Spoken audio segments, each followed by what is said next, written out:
Good morning, everyone. Good morning. At this time, I'd like to call the Natchez County Board of Commissioners meeting for April the 3rd to order. It is customary for us to begin our meetings with a prayer by a sitting commissioner, and I pledge allegiance to the flag. During the prayer, you're welcome to stand and join us in that prayer. You're welcome to use this time as a prayer of your own, or you're welcome to use it, of course, as a moment of silence, whatever you have on your heart this morning. And at this time, I'd like to call on Commissioner Marvin Arrington for the invocation, and then Wayne Outlaw for the Pledge of Allegiance. Commissioner Arrington.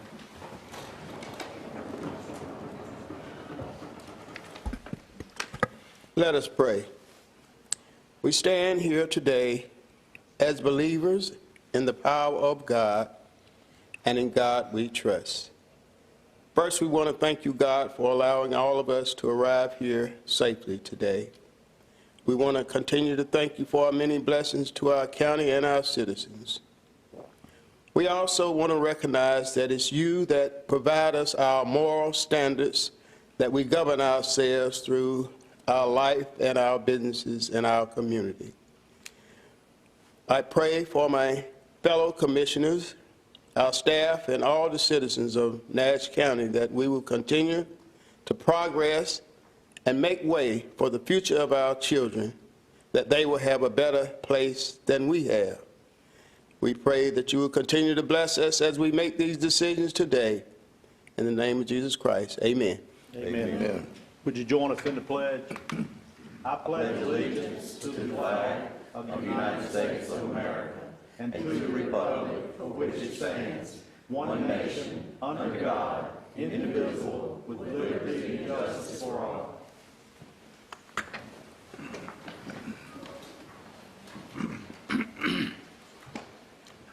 Thank you, Commissioners. We are now on item number 4. It is approval of minutes for the month of March. During the month of March, we did have 5 meetings. Our regular meeting on March the 6th, our legislative dinner on March the 16th, a special call meeting on March the 20th, and a budget retreat meeting on the 28th and 29th of March. You have those minutes from each one of those 5 meetings. If there are any changes or corrections or additions at this time, I would be glad to take those into account, or if you are satisfied with all of them, I'd entertain a motion to approve them as submitted. Move for approval. Second.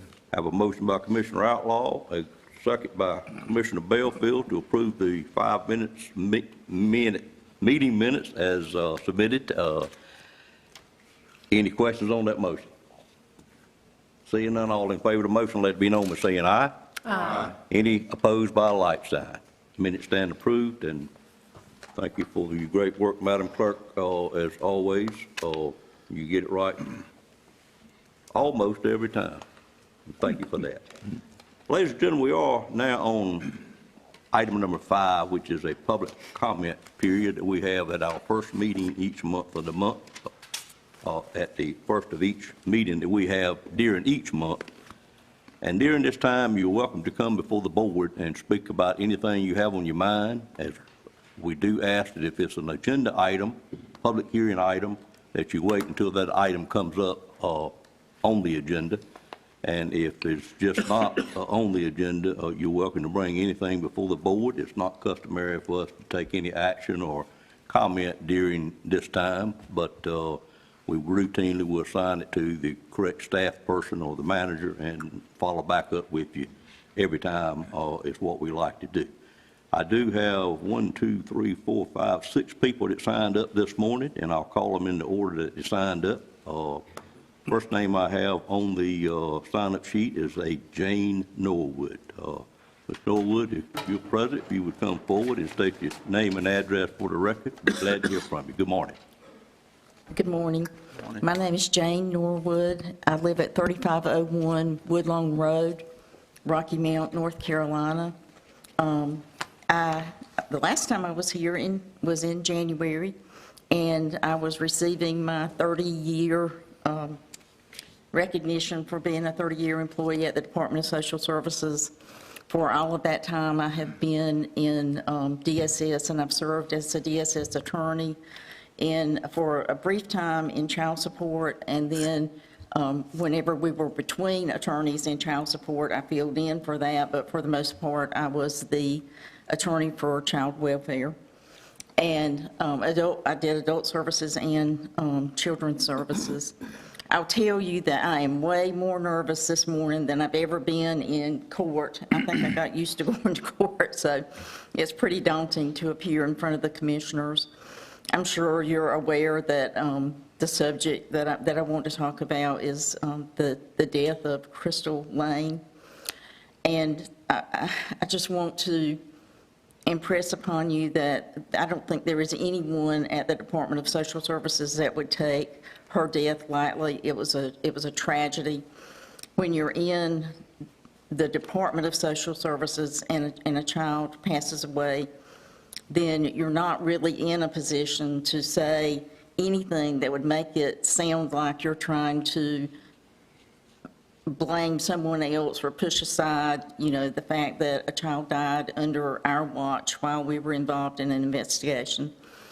I would ask that, I know that everybody wants to, and also to say, I'm in the same position y'all are. I left on December the 30th. I left without knowing the name Crystal Lane. I think the paper had, and all of the information that I have, unfortunately, I've gathered from news reports, social media. I think I'm a masochist because I've been on 252 Hood News. I've been on Fighting Crimes. I've read all of the newspaper reports. And so that's basically what, and the 4-page letter. I read the 4-page letter written by the state. And so I'm not here to make excuses. I'm just here to say, please be patient. Please give the department time to respond to the corrective action.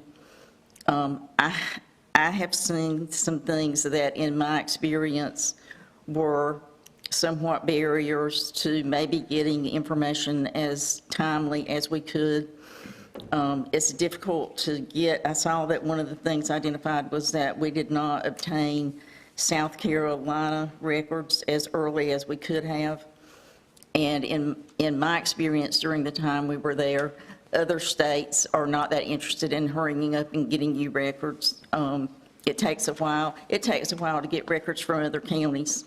Counties are busy, even though we have, it's easier to get them from other counties, but when you start dealing with another state, it's very difficult to get those records. I don't know how soon the records were asked for, but I am aware that we still don't have all of them, and it isn't because they haven't been asked for.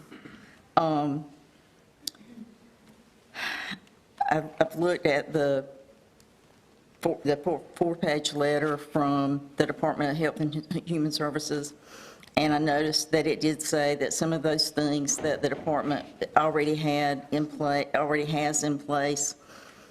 Since we went a long time without a program manager who was the supervisor of all of the supervisors for child welfare.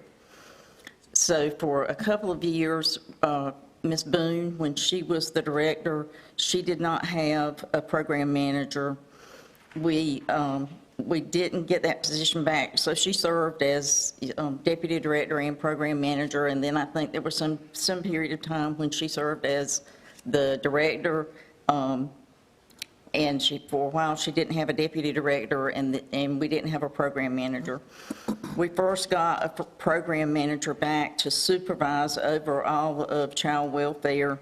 I don't know how long Ms. Nicholson has been here, but it's only been less than 5 or 6 years, I think. We already had, we staff cases every Wednesday.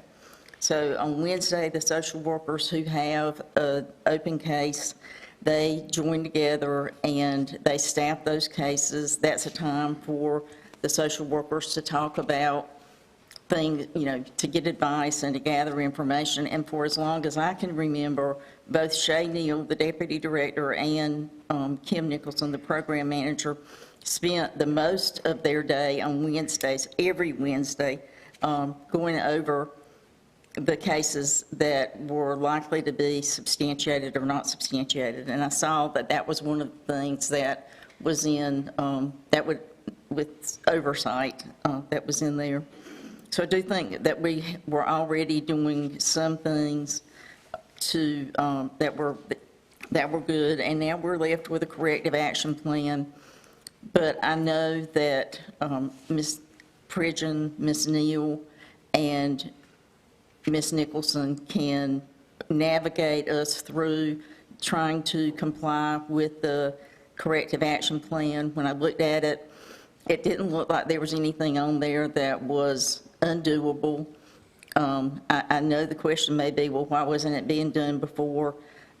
Honestly, some of the things that were on there were new to me, and I was the legal person, not the policy person, but when you're the attorney for the Department of Social Services, you feel sometimes like you're a social worker because you're down there with them so much trying to see what's going on.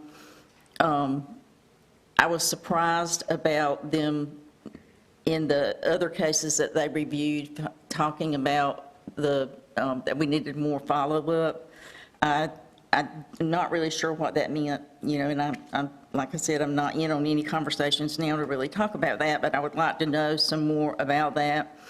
I was surprised about, and I always had trouble when I was the attorney there. As a matter of fact, since that report came out, I called and asked, what difference does it make whether we take something as a new report or whether we treat it as additional information to a report that's already existing, because we're already in the home, we're already in there asking questions, and so if unless it's a totally new event, I understand if it's something more happens to the child, that of course it would be necessary to treat that like a new investigation. So I saw some things in there that were surprising to me. But I have all faith that this case has been taken seriously by the Department of Social Services, that they're already working on the plan, and I saw in the report the steps that had already been taken by the time the state did the audit. The one thing that I will say, and I don't know what the answer to this is that the whole time I was at Department of Social Services, I had 5 directors. I worked under 5 directors at the Department of Social Services. And having documentation in your record within 7 days, I think we've tried everything under the sun to figure out how to get documentation in the record within 7 days. Because it's not like they have one case at the time. They might have 10 or 15 cases. And we've tried having something called NEOs, where they took those out there with them, and they were taking documentation when they were at the home, so the documentation would already be done. And then we would hear about that is the worker didn't even look at me while she was out at my home. She was sitting there typing. Same thing with doing voice to text. That wasn't ideal. They've taken laptops, they've used their phones. We've tried any number of things. So I did see that it looked like there was another way to try to gather that, to have documentation within 7 days. I know that they say that that's what the state requires, and that that's a policy, and that we'll have to strive to reach that. But that one in particular, I haven't seen anything that works to do that, so we may need to work to do that more. But I guess mainly there's been so much negativity on social media about the department, and of course, some of that is expected, because in every case we're involved in, I can't think of anything that makes people more angry than someone telling them that they're not doing the best they can to raise their children. And just briefly, I'll say, I had a lot of family support when I got married. I had a mother and a mother-in-law, and even I didn't like it when they told me that I was not feeding my child appropriately, or that my child needed a better bath, or that he didn't have on a T-shirt when I took him out, and you're always supposed to have a T-shirt on whether it's hot or cold when you go out. So so imagine if the government is in there telling you that you have done something or that we're investigating something to say that you haven't raised your child or not doing the best you can to parent your child. The last thing that I'll say, because I know y'all don't want to hear all these points belabored, is one, as somebody who's worked with the department for 30 years, if you have any questions at any time, you are welcome to call me. Like I said, I don't work there anymore, but I know our agency's history, and I would be free at a time when y'all don't just have to sit there and listen. If you have any specific questions, I would invite you to contact me, and especially since I was an employee right up until December.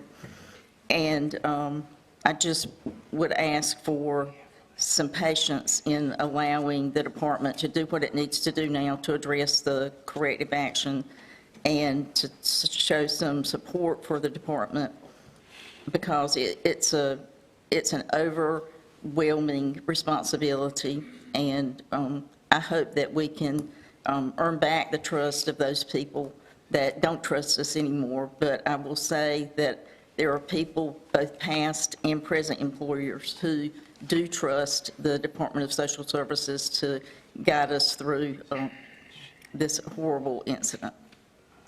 Thank you. Thank you, ma'am. My next speaker is a Dennis Morgan.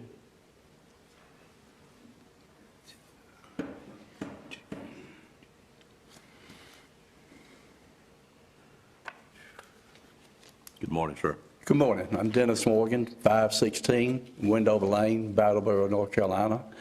I'm here to speak about the ASS.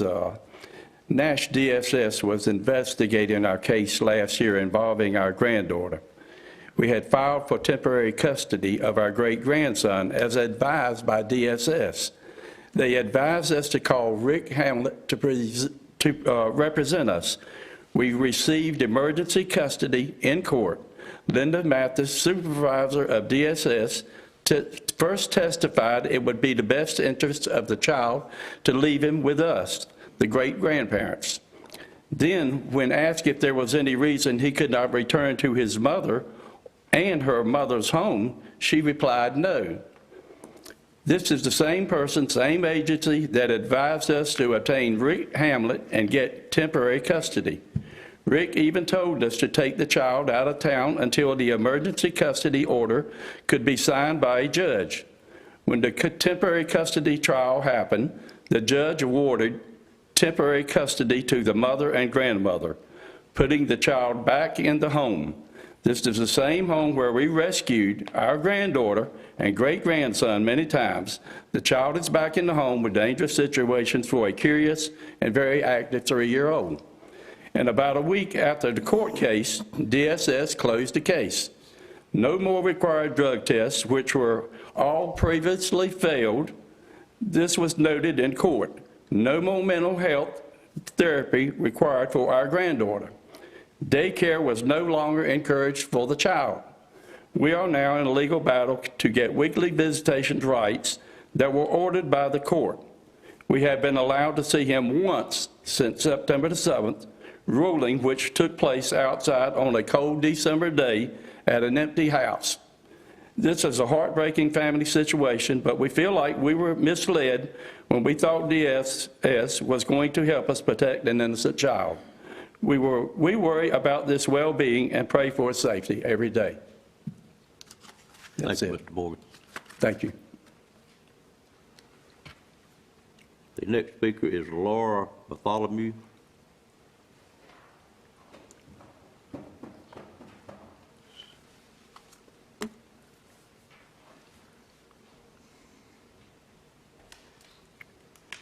Good morning, ma'am. Good morning. My name is Laura Bartholomew, 8618 Rich Road, Castelia. Good morning, Commissioner. Good morning, Board. I'm also the Director of Faith Christian Ministries of Nash County, and I also hold a degree in social work. And I am basically here this morning on behalf of Crystal Nevaeh Lane. It's heartbreaking what happened to this little girl. And I'm here as a concerned citizen. I'm here just to speak on her behalf, because she's not here. Listening to the First Lady speak this morning, I don't work in Child Protective Services, but I do hold a degree of social work, and I know what should have happened. And the agency failed Crystal. This should never have happened. Hearing her speak this morning, there was a lot of talking done with the social workers and not much action that was taken. And that should not have ever happened. This was the worst case that ever could have happened to a child. We cannot fail Crystal. We cannot fail her. We cannot fail her siblings. We owe her, this 8-year-old little girl, we owe her something. Let's not let her life be in vain. Let's not let her death be in vain. I just want to speak from my heart this morning. That's why I'm here. I never met this little girl, but it doesn't matter. It doesn't matter at all. It breaks my heart to know that people saw her. Students saw her, teachers saw her, social workers saw her, but she's not here anymore. So I just felt in my heart, as a mother, as a Nash County resident, as part of this community, to stand before you and bring her picture that I've had sitting at our counter at Faith Christian Ministries, so that we won't forget her. We haven't heard much about Crystal, but I refuse to let her name just fade away. And that's why I'm here today, just to speak to you. Commissioner, I want to support you in anything that I can do, and hopefully there will be some change. Hopefully there will be some corrective action done immediately. She's been gone since February. This is April. And I just pray, I heard that there were some things called Crystal's Law. Maybe something's going to change for future children, that this could hopefully never happen to, but we live in a world where there's evil. We all know that. And I just pray that something will be done immediately so this doesn't happen again. Thank you so much for your time. Thank you, ma'am. Our next speaker is Amelia Harper.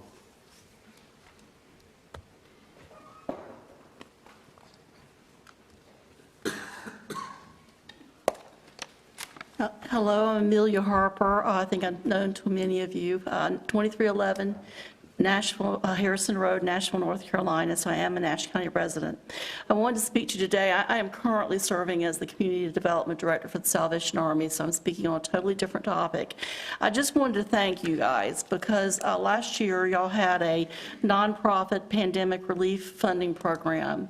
You used the American Rescue Plan Act funds for this. My understanding is y'all had like $525,000 of funds that you chose to disperse specifically for nonprofits. And not every community did that, not every county did that, not every city did that, and I really appreciate y'all taking the time to consider the needs of nonprofits in your community. We received $20,000 of that grant, and we're very grateful for it. It helped us to be able to recover from some of the effects that happened during COVID. And I just wanted to thank y'all as a board for considering that nonprofits play a big role in our community. And we don't always see it, and there are some that have bigger impacts than others. But I know that everyone that did receive funds is grateful for your assistance. The Salvation Army helps the community in many ways. We're part of the local emergency planning commission. I'm not sure if you're aware, but if there are things that go on in the community that require shelter activity, the American Red Cross normally provides the shelters, but we provide the food for the shelters.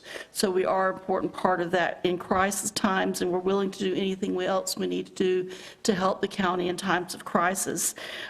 We also provide help to hundreds of Nash County citizens, Edgecombe County and Wilson County citizens in the form of rental assistance, food assistance, utilities assistance, and so we stand there every day also to help with individual crisis situations like victims of fires.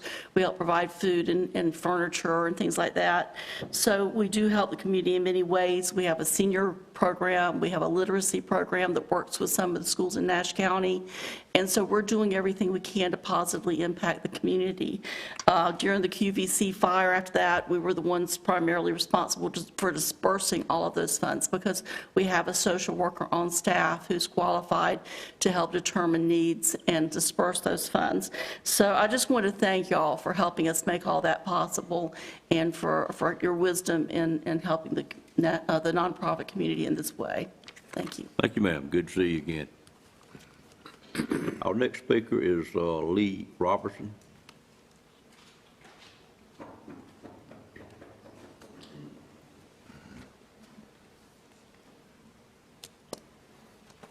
Good morning, sir. Good morning. My name is Lee Robertson. I currently reside at 7641 Lee Sharon Road. That's in Brattleboro.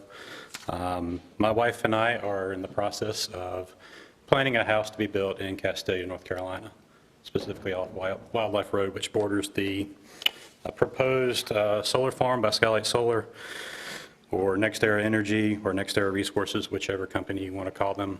Let me get you to pause right there Sure. just a minute. Are you speaking on the solar farm that's here I am. before us today? As I was understood, I was supposed to speak later, but since you called me. Well, I called you because you signed up on the list, but I understand. Let's let that stay until the public hearing. Sure. Would be the proper place to do that. I'm sorry you misunderstood that. Thank you. Thank you, sir. My next speaker is Joanna Powell.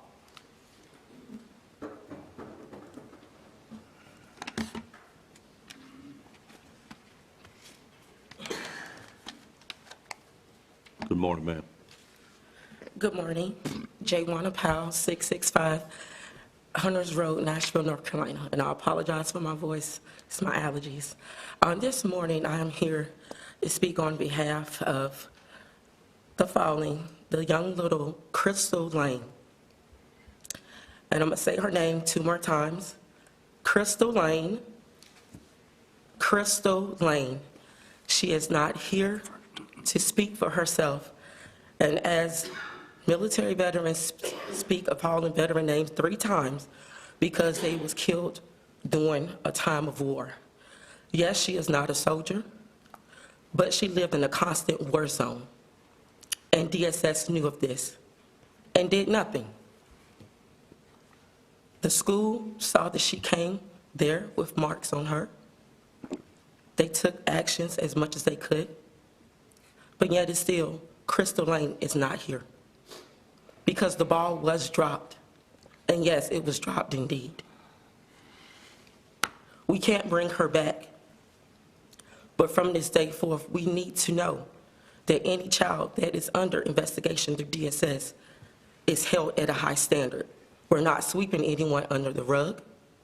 Everything is taken seriously, whether the school calls it in, a neighbor, a concerned grandparent, and so on. It should be taken seriously. One child killed is one child too many.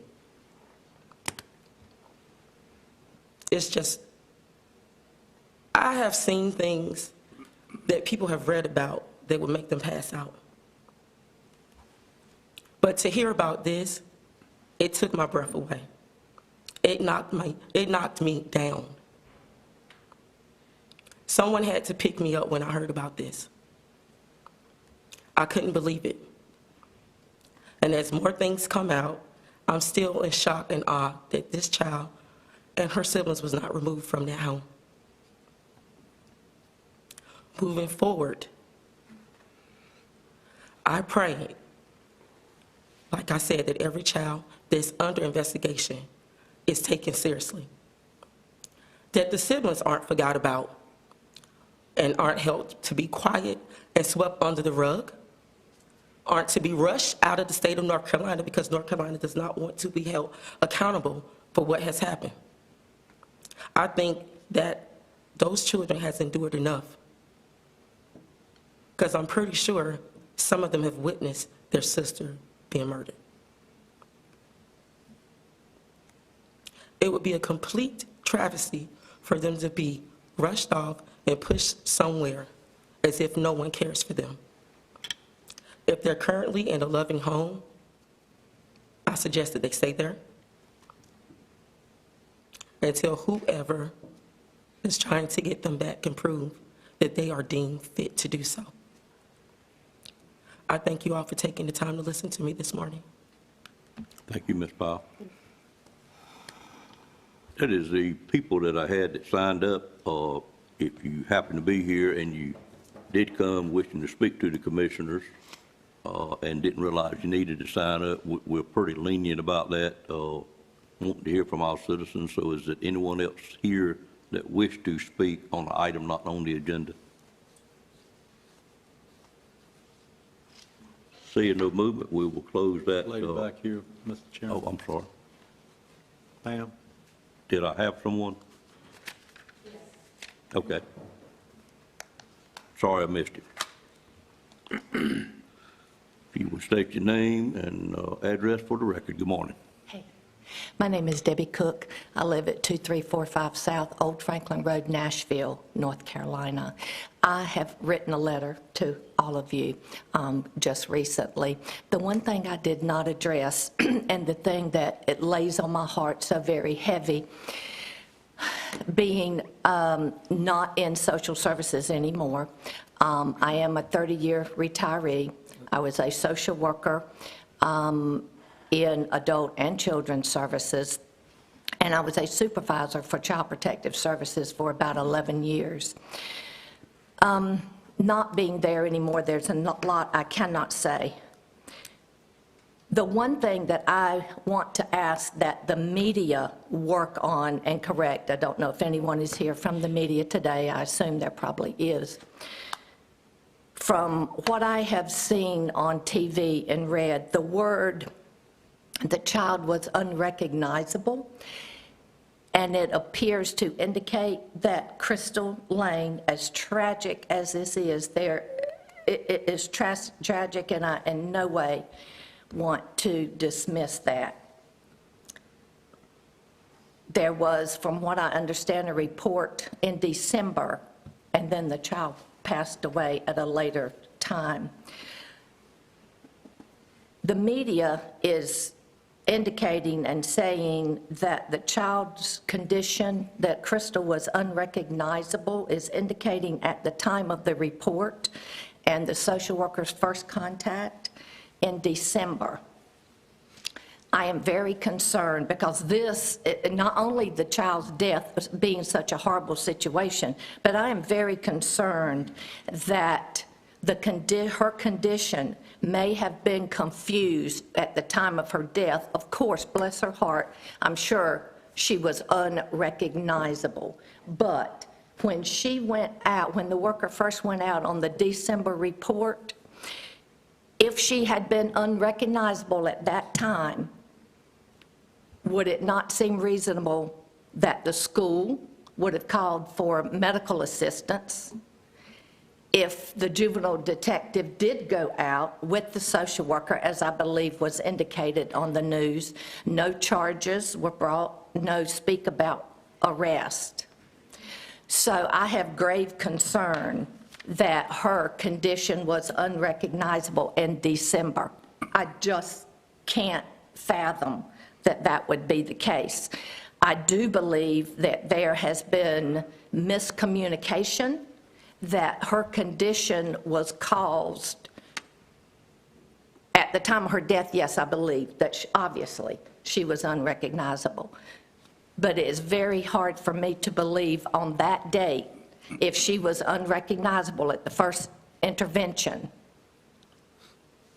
that not only social services failed, but the school and the sheriff's department, and I just find it really hard. I believe that her condition has gotten confused between the two times that the media is talking about. Of course, they made, visits all in between, interviewing the children, and the public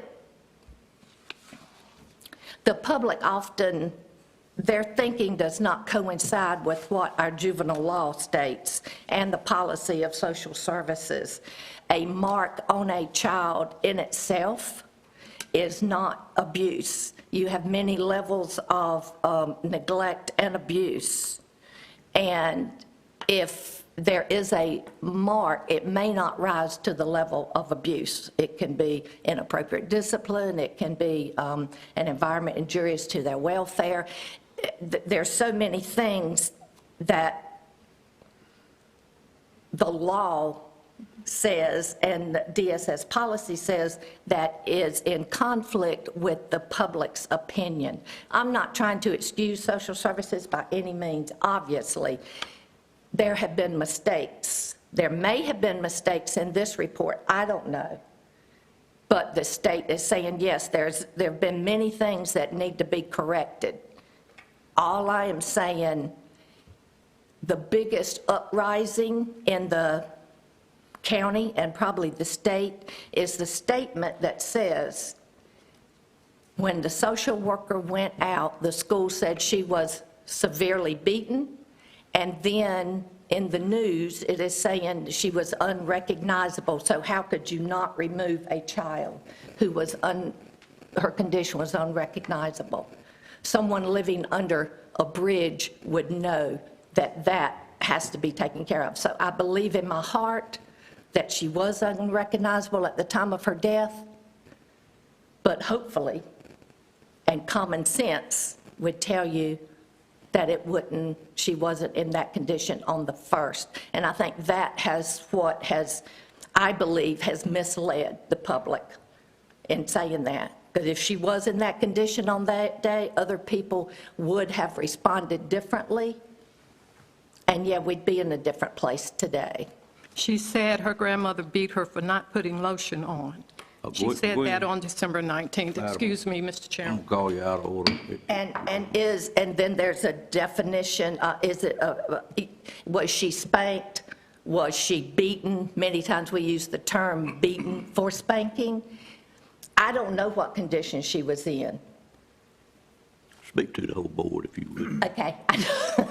I don't know what condition she was in there, because I'm not there anymore. You're not there anymore. But I know social services cannot tell you the specifics due to confidentiality to protect. They can't tell you what was in that report. They can't tell you, they can't show pictures if there were pictures, unless things have changed since I've left the agency. So all I'm saying is my wish is that piece to be straightened out, because I think that has what has caused the major disgust with social services.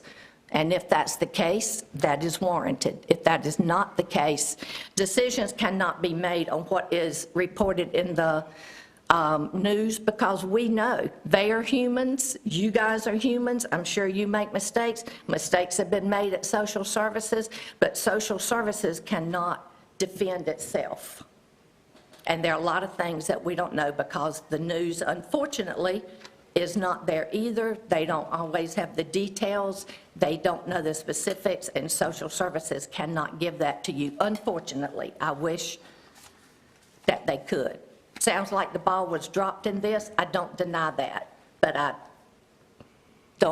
have real concerns as to whether she was unrecognizable on the worker's first visit, and I wish that to be straightened out by the media. Whoever can tell, maybe the Sheriff's Department can. Thank you. Thank you, ma'am. I'm gonna move on to item number, yes. One more.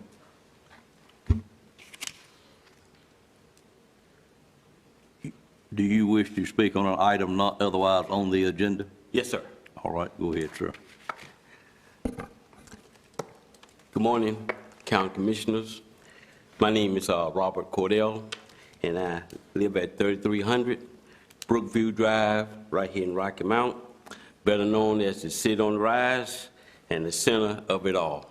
And I want to leave the public comments on a positive note.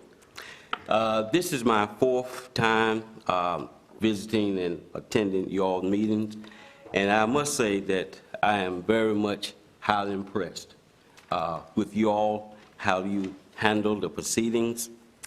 I admire how you are not beholden to a speaker's 3 minutes, like the Rocky Mount City Council and, of course, the Nash County School Board. I really admire that. And maybe at some point, you would consider having your meetings at 4 in the evening that would allow working people to attend some of your meetings. And again, being very positive, I'd like to leave on a positive note that you're doing a very superb job, and keep up the good works. Thank you, Mr. Cordell. All right. Anyone else wishes to speak under public comment?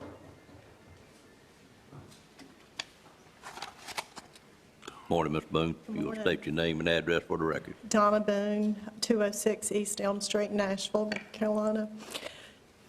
As many have spoken already this morning, my heart is burdened by the tragedy of the death of this child, and nothing can change that.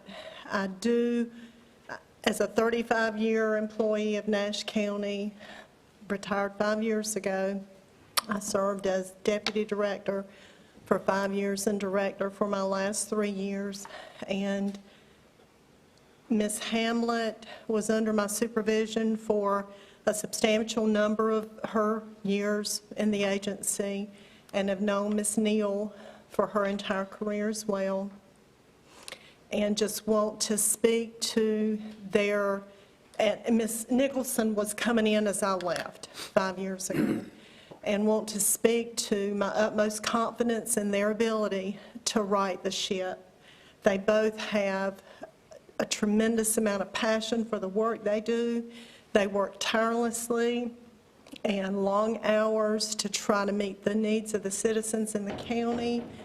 And I do understand that there are a tremendous amount of serious reports coming in that take a great deal of time, effort, and energy on the social worker's part, and would implore you all to, if anything, to maybe consider adding additional social work staff and child protective services to help them be able to spend all the time they need with each child in each case, and to try to make sure that we adequately serve those children properly. Thank you for your time. Thank you, Ms. Boone. Others wishing to speak?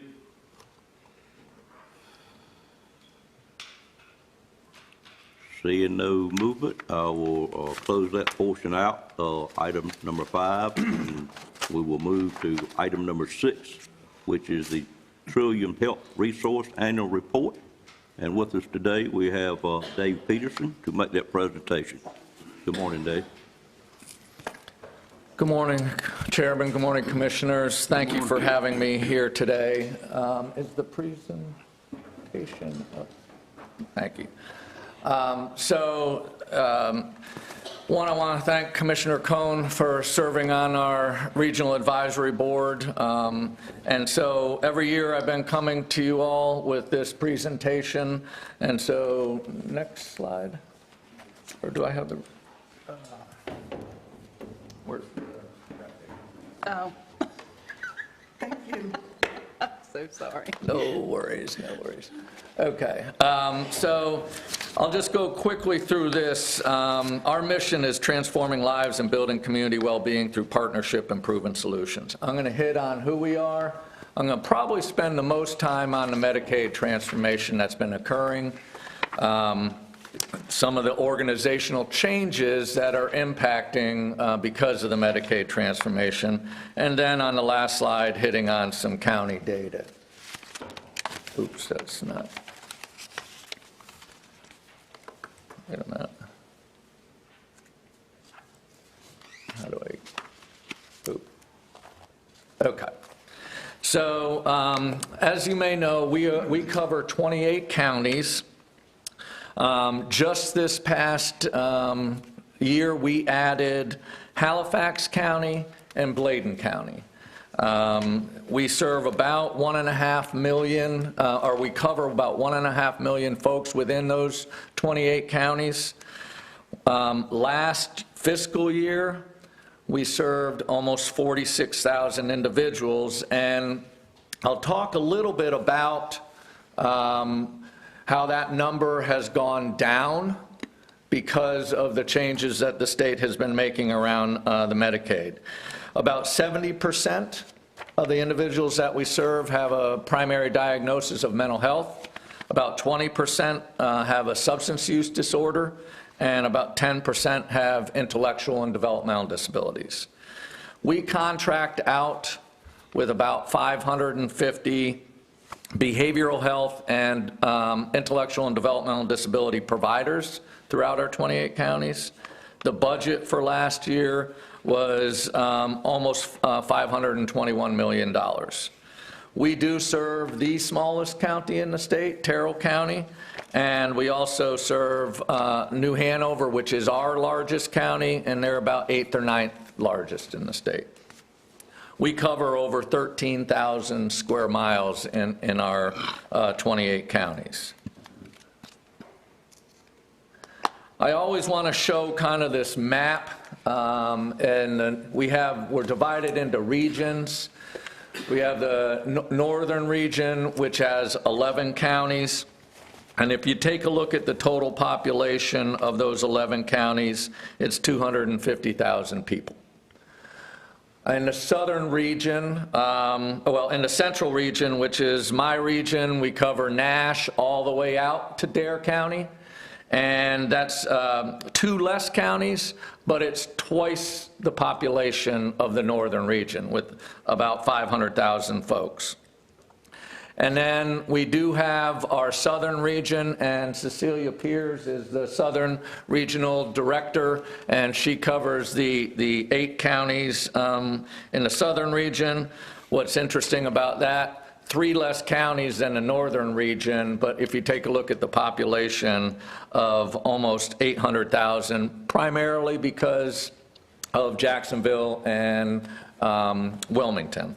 So just to show some demographics of what we're looking like. So back in 2018, you all were just joining us right around that time. I started doing presentations on what the state was going to be doing with the Medicaid population. And they put a bid out for that for the low to moderate risk Medicaid behavioral health population. And these 5 agencies, AmeriHealth, Blue Cross, United, WellCare, and Carolina Complete Health, got that bid.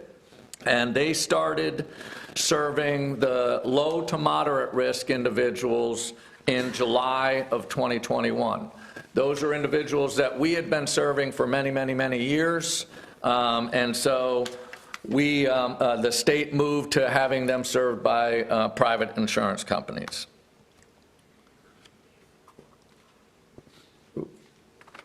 Yes, so those were called standard plans. We, Trillium, along with 5 other managed care organizations, are called tailored plans. We are local management entities. We are going to be fully operated as a tailored plan to continue to serve, like we've been doing for decades, people with severe mental health, developmental disabilities, and substance use. The original date that we were to go live was July 1, 2022, and then it got postponed to December 1, 2022, and then it got postponed to April 1, 2023, and now it got postponed again until October 1. There are data points that the MCOs are required, the local management entities are required to meet. Trillium has met those, okay? What the state is taking a look at is trying to make sure that all 6 MCOs are able to meet these requirements, and if one isn't ready, then the whole state gets delayed, okay? So the other piece of that is we did do a soft launch of care management on December 1st, 2022. So that did get started. Just to give you kind of the map of what we look like in the state now, though, the very light green is Trillium. And you can see the land mass that we cover. I always do say this, though. If you take a look at the purple, which is Alliance, if you just take Alliance area and you just take Wake County and Cumberland County, just those 2 counties, their total population is more than all 28 of our counties together. Okay? They manage folks differently than we do. We have mobile clinics, and we have one here in Nash County. You don't necessarily need a mobile clinic in Wake County. All right? So we have to be a little bit more creative on how we reach folks. So one of the things I did say that we started the care management on December 1st, 2022. The other piece of this big change that's happened is we have the expertise for decades on how to serve mental health, developmental disabilities, and substance use.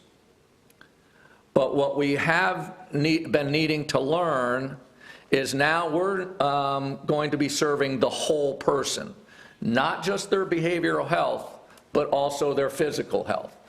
If they have asthma or seizure disorder, those are areas that we had not managed in previous decades. So now we are going to be serving the whole person.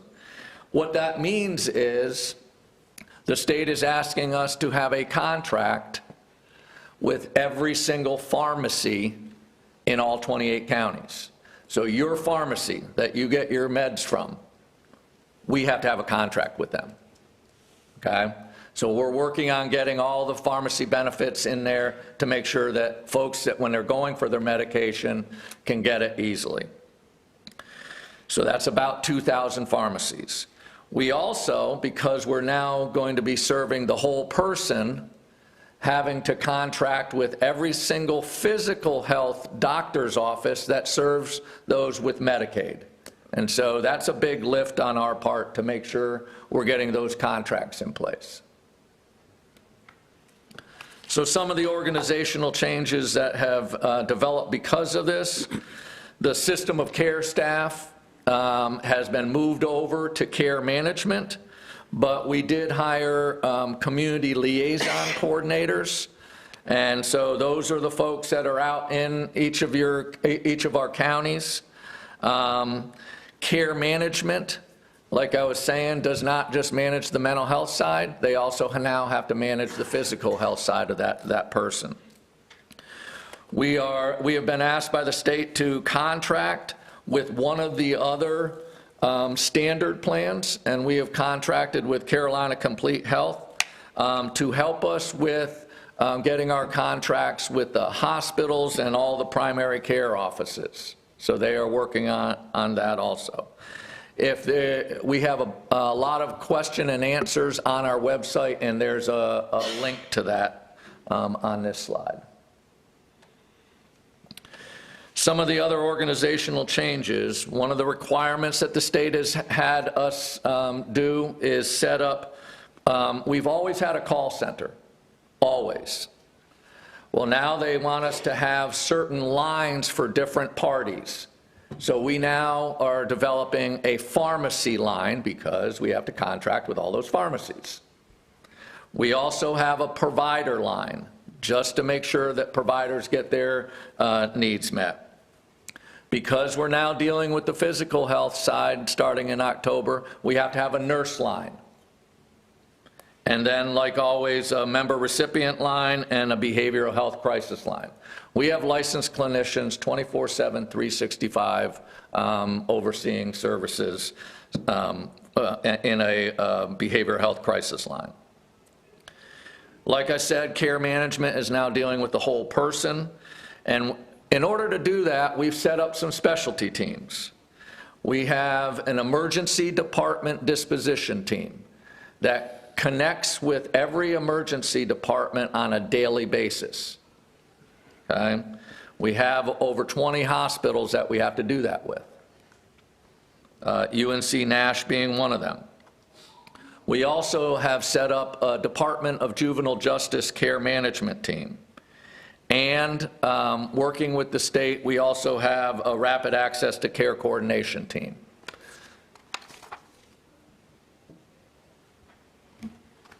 So some of the projects, as everybody knows, the opioid settlement has hit the United States very hard. The state did allocate, obviously, to all the counties. They also did allocate some funds to the local management entities. And we have done 2 rounds of RFPs that have gone out, and a couple of agencies in Nash County have applied for those, and they were awarded those funds. So Nash County did benefit also, not only from the feds giving, or the state giving you all some opioid settlement funds, but also Trillium has given a couple agencies in Nash County some funds also. We continue to distribute Narcan kits or naloxone kits. We're getting ready to purchase some more for that.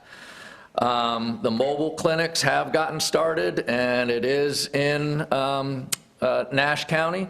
That clinic rotates in between 4 other counties, and so I think it's in Nash County either once a week or once every 2 weeks. So it is in this area. And we did the ribbon cutting a while back on that one, so it's taken some time to get that started. We have been doing a lot of work with some tribal engagement because we want to make sure that any of the folks that are in any of the tribes are receiving services also, so we're working hard on that. We do have some co-responder pilots, and just so that you know, your sheriff's department has done that for about 2 years. We have most recently met with the Rocky Mount Police Department, and that has started, I think, on March 1st. So Rocky Mount Police Department is also using a co-responder pilot where they have someone in the building that has a mental health background and can go out on calls with the Rocky Mount Police Department. Okay. We do have Consumer Family Advisory Committee, CFAC. The state has added, we had the 3 disability groups, mental health, developmental disabilities, and substance use. The state has added a 4th population, which is traumatic brain injury. So now we have added traumatic brain injury representatives to our CFACs. One of the big pieces of news, and we've been working on this for 8 years, but the grand opening from a 200-bed substance abuse facility down in New Hanover County, 100 for men, 100 for women. There was a soft opening, but there's going to be a big grand opening in May, I think May 11th, where we're going to be making sure that folks are aware that this substance abuse recovery facility is known to folks. If you may have heard, there's been one in Raleigh since 1991. And so we've helped try to get this one established in our catchment area. So the Healing Place is going to be opening, well, it's open now. And actually, within the first month, there was about 75 individuals already in the door. Okay. So lastly, Nash County data, and I give this every year to y'all. We served 2,374 individuals. And then the breakout of that was 1,755 with a primary diagnosis of mental health, 588 with a primary diagnosis of substance use, and 400 with the primary diagnosis of intellectual and developmental disabilities. And I always say, don't try to add the numbers up, because some of those folks are duly diagnosed with mental health and substance use. So I would be happy to answer any questions. Any questions or comments from the commissioner at this time? Mr. Chairman, would you explain Commissioner. tribal So one of the things with this new Taylor plan, very good question, Commissioner. So each of the managed care organization, local management entity needs to have a tribal liaison now, which is in our contract. And guess who that is? Me. I'm excited about that. I've been doing this 40 years and I get a new kind of venture.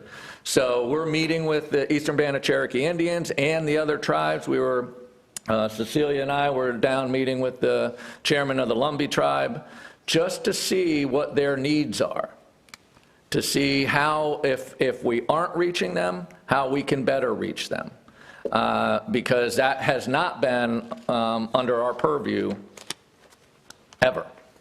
And so I'm really excited about moving forward with trying to build those relationships. Yep. Other questions, Commissioner Wilkins?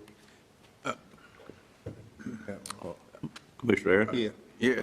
When it comes to the opioid substance abuse, do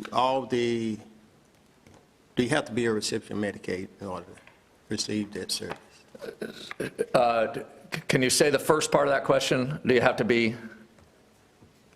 A recipient of Medicaid in order to receive the service of opioid abuse? So, no.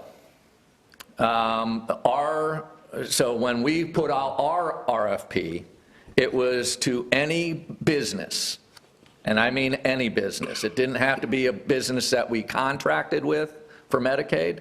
So any business could get that fund to then help individuals that were addicted. So no, they did not have to be Medicaid individuals to receive support for that. All right. Mr. Belfield? I see here you have 2,000 pharmaceutical.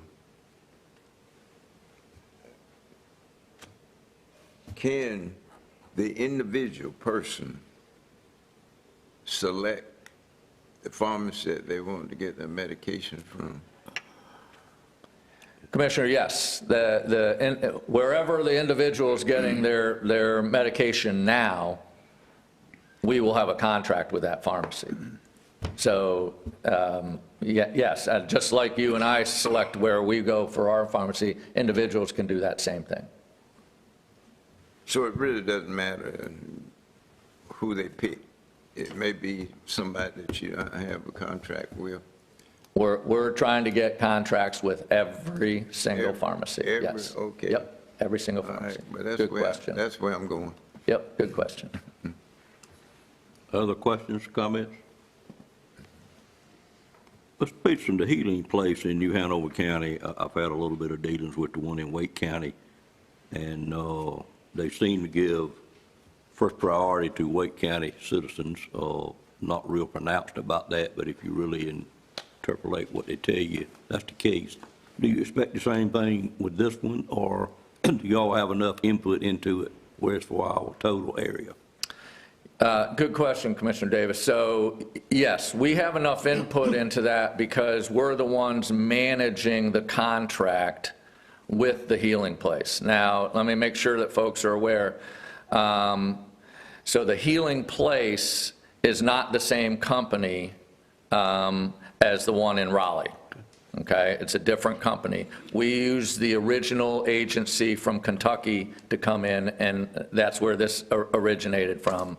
And so we are using that company to manage it, yes. Thank you. My second question is, I think each commissioner, I know I did, in the last few days have gotten a rather, I thought, curse letter from the secretary concerning foster care. Could you let us know exactly what's going on there? Are you familiar with it?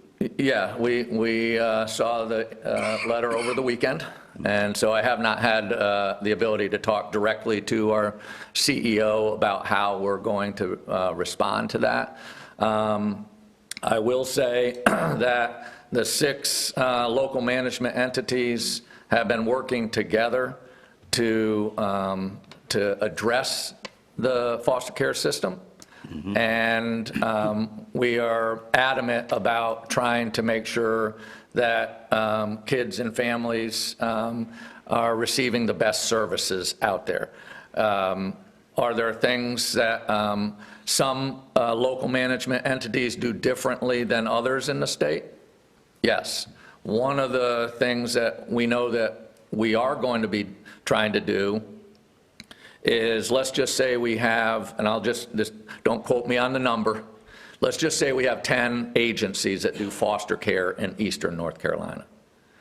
And then the local management entity in the western part has 10 agencies that they do foster care, but they're not exactly the same. Some of them are statewide, and I use Easter Seals is a statewide agency. Well, we want to contract with all the ones in the western part of the state, just in case an individual needs to find a place to stay that evening, okay? And on another note, you may have heard me over the past couple of years, we did hire Sean Kenny, and Sean Kenny is our DSS liaison, so he is an employee to us, and he comes directly from Pitt County DSS with that history. So we have that experience within our agency. On your pharmacists that you'll be entering contracts with, will they include mail order out-of-state pharmacies as well? Because I know a lot of our citizens use that service. I am going to have to take that question back, Commissioner. Okay, that's fine. Yes, I will make sure that I get that to you. Okay. And then my last question is, at our legislative dinner, we were asked to bring an item before our General Assembly members that represent Nash County, and it seemed to be, when we got there and asked the question, it seemed to be a little bit different than what I thought at the time we were asking the question.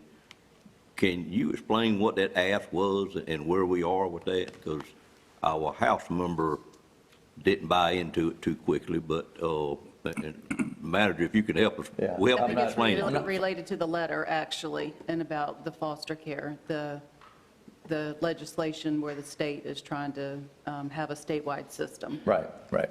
And I thought, okay. It's all related. Yes, it's the same as what I answered earlier. Okay. They're looking at a statewide foster care plan. Right, I realize that. And the Senate, I believe, has passed that, and the House has not yet. That's my And our understanding. ask was for our House to support it, but it didn't get too far.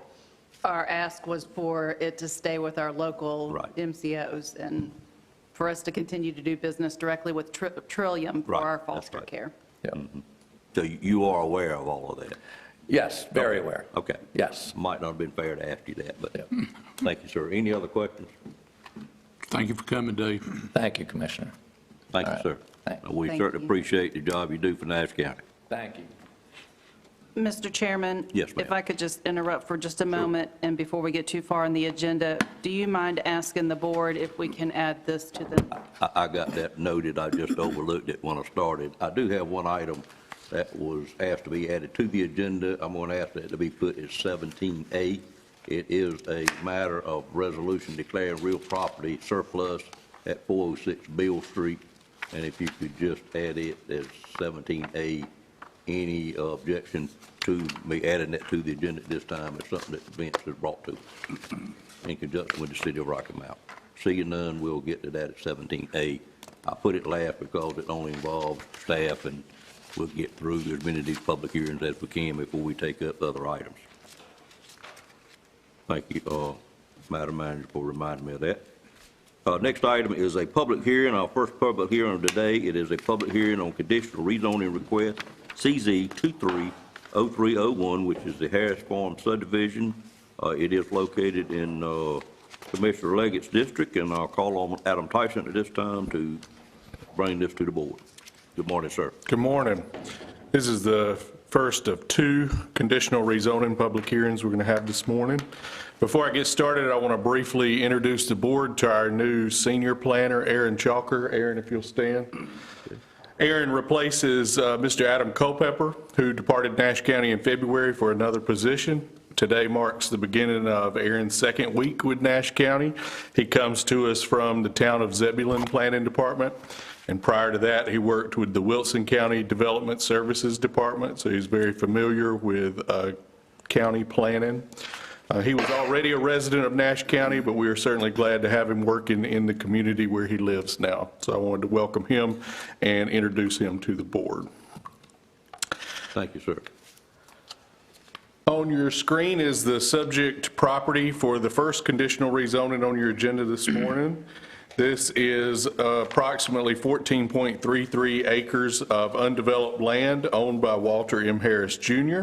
It's located on the east side of Squirrel Den Road, north of the town of Bailey, and is currently zoned R40, which you can see is indicated by the green color on the zoning map on the right-hand side of your screen. The northern portion of this property, specifically this property line here, includes a stream feature that would be subject to a 50-foot wide riparian buffer to protect it from disturbance if and when this property is developed.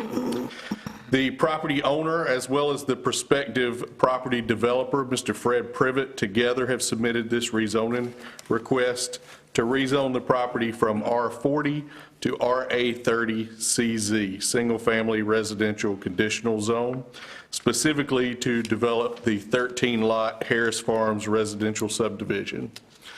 Approval of the rezoning would have three substantial impacts on the subject property.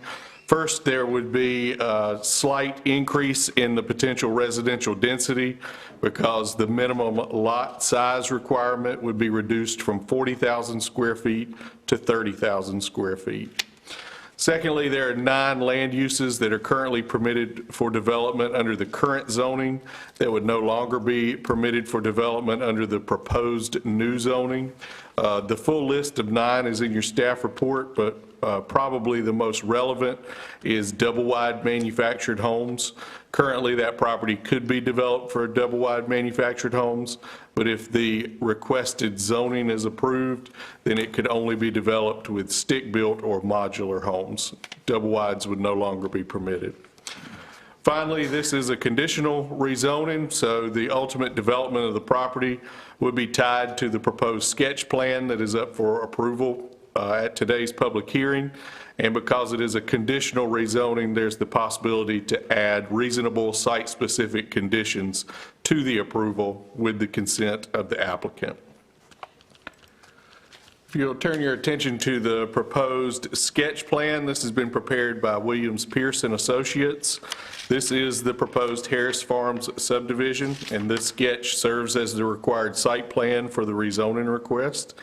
It proposes the development of 13 new residential lots. 12 of those lots would be accessed by the new public road coming off of the east side of Squirrel Den and ending in a cul-de-sac.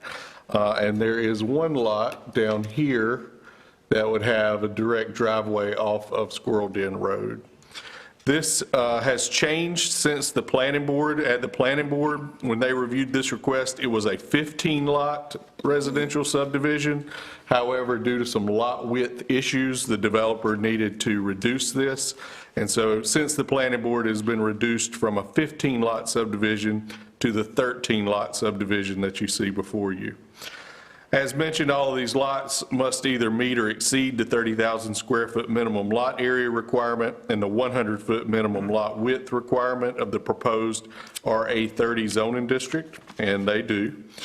The developer would be required to construct a new water line connected to the existing 4-inch water main installed in Squirrel Den Road right-of-way to serve each of these new lots. And of course, each of these new lots would also include an individual private on-site septic system. Whenever we consider a rezoning, we are bound by state law to consult and address the consistency of the request with our comprehensive land use plan. This, I believe, is the first residential rezoning we have had since we adopted the new comprehensive land use plan in November of last year. This request is consistent with the recommendations of that plan. You'll recall under the old plan, the plan would have recommended rezoning to 20,000 square foot lots because of the presence of public water in the road right-of-way. But the new plan only recommends 30,000 square foot lots, and that has certainly influenced the request that comes from the applicant, which is compliant with the plan. Number one, I want to point out that the plan designates the majority of the property as a residential agricultural area. You can see that by the green color that covers the majority of the property. There is some water protection and natural resource area designated along the boundary I pointed out earlier, which includes a stream and a stream buffer. But the stream buffer will protect the critical part of that property from disturbance during development. Number two, as I mentioned, the plan recommends a minimum allowable residential lot size of 30,000 square feet for this area, which is consistent with what's being requested. The plan recommends that rezonings that allow for greater residential density should be limited to RA districts only. RA districts prohibit the development of manufactured homes, and this request is for an RA 30 CZ district. And finally, the plan recommends the extension and utilization of public water service where it is available, and as I've already mentioned, it's available along Squirrel Den Road. We also review reasonableness and spot zoning concerns. This request may be considered reasonable and in the public interest because it would not be unreasonable spot zoning because the property already is and will continue to be zoned for residential use and development, similar to the adjacent and surrounding properties. Also approving the request, while it would permit slightly smaller minimum lot areas, it would also be more restrictive in terms of permitted land uses by prohibiting the development of manufactured homes. The Technical Review Committee considered this request on March 15th and recommended approval, subject to some suggested development conditions. The Planning Board met on March the 20th and considered this request. There were 4 members of the public that are listed in your staff report who addressed the board in opposition to the request. They cited concerns including potential increases in local traffic, property taxes, and water runoff, as well as the potential negative impacts on local agriculture, wildlife, and the current rural character of the area. Mr. Fred Privet, the prospective developer and cousin of the property owner, addressed the board at the same meeting in support of the request. And Mr. Privet is present with us this morning as the applicant to address the board during the public hearing. The planning board ultimately voted unanimously to recommend approval of the request, subject to the suggested development conditions. I want to review those development conditions with you briefly. In your packet, beginning on page 15, you have a motion for approval, and then following that would be a motion for denial. This is a legislative decision, so the board is free to approve or deny based on your determination of what would be reasonable and in the public interest. At the bottom of page 16, I want to review the development conditions that have been recommended by both the TRC and the Planning Board. Number one, of course, because it's a conditional rezoning, the development would be tied to the sketch plan that's on the screen. Number two, the property may be developed in the future for the land uses that are permitted in the RA 30 zoning district. Number three, all the residential lots must be served by Nash County Public Water, which shall be extended by the developer. Number four, Nash County Emergency Services must review and approve the new road names prior to their official assignment. Number five, any significant or substantial modifications after an approval would potentially have to be re-reviewed by the Technical Review Committee, the Planning Board, or possibly this board at the discretion of the zoning administrator. And finally, number six, the amendment, if approved, would be invalid unless and until the petitioners consent in writing to all the attached development conditions. And that is a new condition that we are adding to all conditional rezonings at the recommendation of the county attorney in order to comply with the letter of the statute that enables conditional rezoning. With that, I will pause and take any questions that the board has on the staff report before we proceed to the public hearing. Questions of Mr. Tice at this time from a board member? Seeing none, thank you, sir. Thank you. I'd entertain a motion to go into public hearing on this matter. So moved. Moved by Commissioner Leggett, is there a second? Second. Second by Commissioner Combs. Questions on that motion? All in favor of the motion, let it be known by saying aye. Aye. Any opposed by a like sign? We are in a public hearing, ladies and gentlemen. If there's someone here that wishes to speak for or against this conditional use rezoning, we'd ask you to come forward at this time and state your name and address for the record. Anyone here wishing to speak on this item?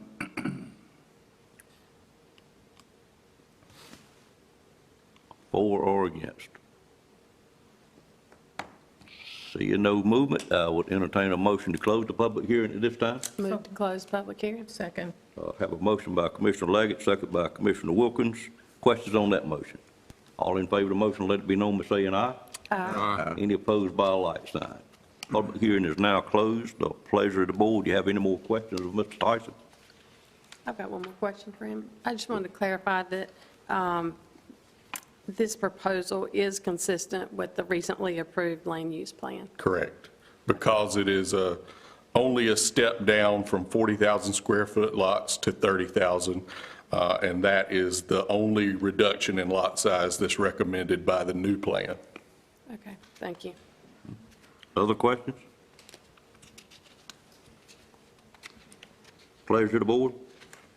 Mr. Chairman, I move that the Nash County Board of Commissioners adopt the statement plan of consistency and reasonableness below and approve this conditional rezoning request.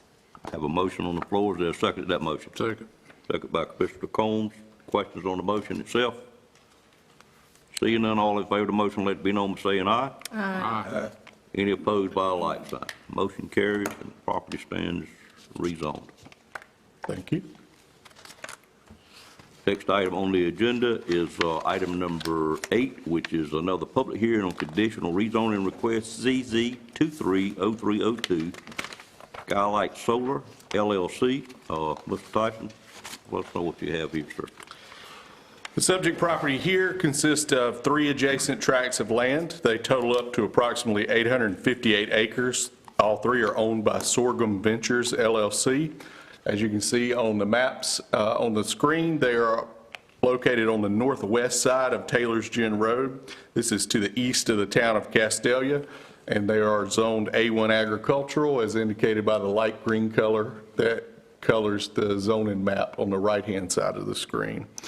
The property is mostly undeveloped. There is one existing but apparently uninhabited concrete block home located right along the road at 5236 Taylor's Gin Road, but otherwise undeveloped. The site is east of and immediately adjacent to the approximately 470-acre Gideon Solar LLC solar farm facility.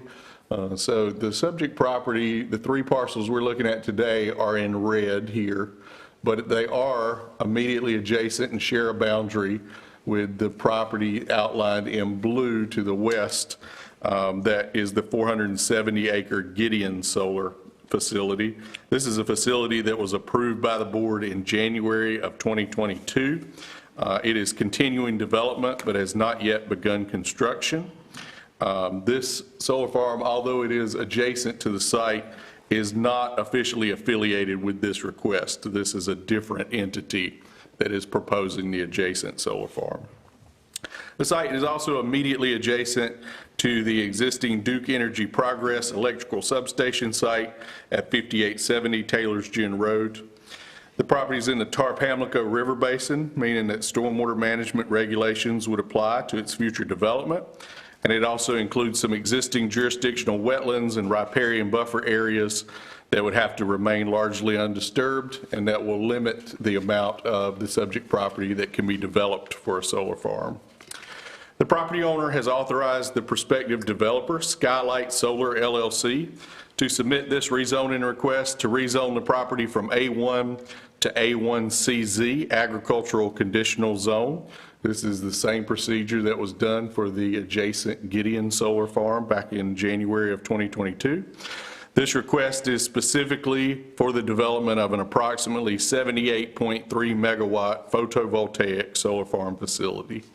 This, again, is a conditional rezoning, so there's the opportunity to attach reasonable site-specific conditions with the consent of the applicant. What you have before you today is the proposed site plan. It depicts 3 fenced areas. The fencing is an orange color on the subject property. Those 3 fenced areas contain rows of ground-mounted solar panel arrays. Those arrays will cover approximately 460 acres of the subject property, as well as a related new electrical substation down here to the south that would provide connection to the nearby Duke Energy transmission lines. The facility would be accessible by 2 proposed entrances along Taylor's Gin Road. The site plan exceeds the county's minimum screening buffer requirements. Everywhere you see a red line here, which would be up to the northeast along these properties that are adjacent on Taylor's Gin Road. Everywhere the solar farm would be adjacent to a property that has a residence on it or immediately adjacent to the road right-of-way. The developer is proposing a 50-foot wide separation buffer. A 50-foot wide separation buffer along the road right-of-way and a 100-foot wide separation buffer along properties that are adjacent and residentially used. Both of those buffers, the 50 and the 100, will include within them a 25-foot wide area of either preserved or planted vegetative screening to hide the solar farm from the road right-of-way or from those adjacent residential properties. The project also includes a little bit of additional electrical infrastructure on the southeast side of Taylor's Gin Road. There will be a switch yard and a transmission line and some interconnection equipment. However, that equipment would fall under an existing category that we have for an electrical substation. So you'll note that that is outside the area of the rezoning because the entire solar panel array areas would be on the northwest side. So we're only looking at rezoning the properties on the northwest side, and this would fall into a more traditional electrical infrastructure equipment category. Due to the size and complexity of this type of solar farm project, as well as the significant investment that will be required, the applicant has requested that the board grant a 5-year vested right. That is something that is authorized by the North Carolina General Statutes. That 5-year vested right will provide them extra time for the approval to stay valid while they are preparing to go to construction. Our ordinance awards a 2-year vested right automatically, but the state statutes do authorize the board to extend that up to a 5-year vested right, and that was what was done for the adjacent Gideon Solar Farm to the west back in January of last year. If we turn to the future land use map of our comprehensive land use plan, the plan designates the majority of the property as residential agricultural area, as you can see from the green color. There is a little bit, again, of the water protection, natural resource area, but those areas have already been identified as stream buffers or jurisdictional wetlands by the developer that will be preserved during and after construction. The board has previously determined that these photovoltaic solar farm facilities are compatible with the types of agricultural and residential land uses that are already found in and recommended for development in the future for this residential agricultural area. The request may be considered reasonable and in the public interest because it is not spot zoning. It's an expansion of the immediately adjacent A1CZ zone that was established to the right-hand side of this blue line in January of last year for Gideon Solar. The solar farm facility will provide a renewable, sustainable alternative energy source that is in the public interest. The operation of the facility should generate minimal noise and traffic, should not generate any dust, fumes, or odors. And as discussed, the solar farm facility should be screened from the view of the public road right-of-way and immediately adjacent residentially used properties by a preserved or planted vegetative screening buffer. The Technical Review Committee considered this request back on March 15th and recommended approval subject to suggested development conditions. The Planning Board met on March the 20th to consider this request. There were 2 members of the public during that meeting who addressed the board in opposition to the request.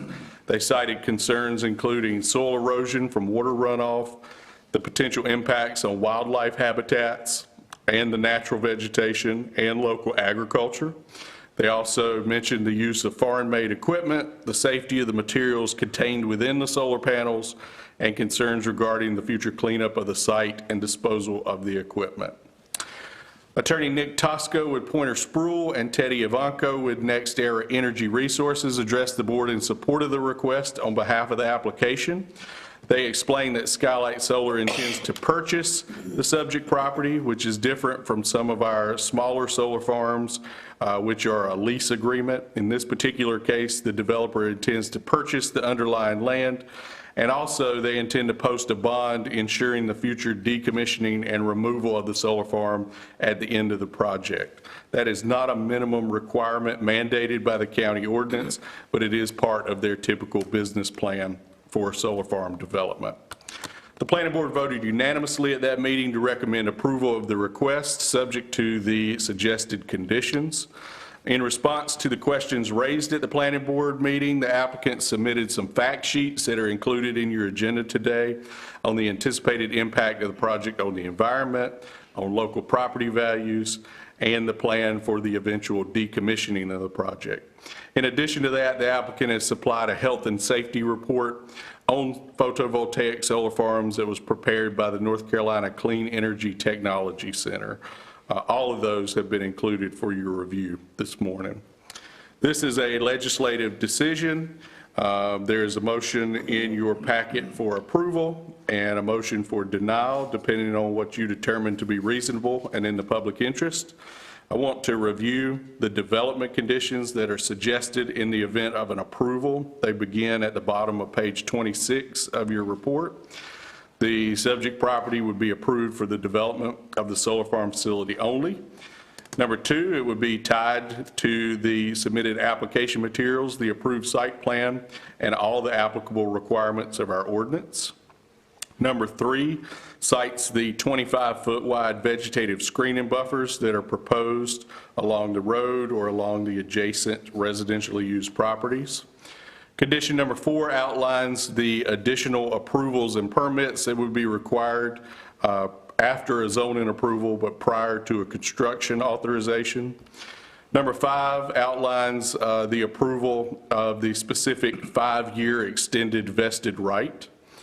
Number 6 notes that per our ordinance, when the solar farm facility shall be removed, it has to be removed at the expense of the landowner of record and/or such other responsible party as identified by the lease agreement within 180 days of a determination that it has been abandoned or is no longer being maintained in an operable state of good repair.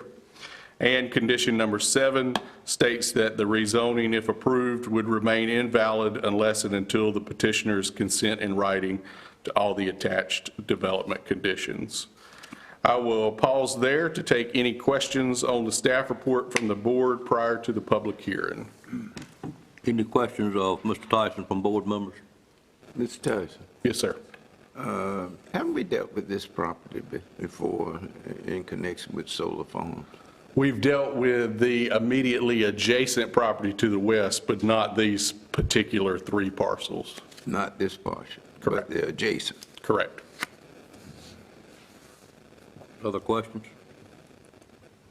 Thank you, Mr. Tyson. This time I'd entertain a motion to go into public hearing on this matter.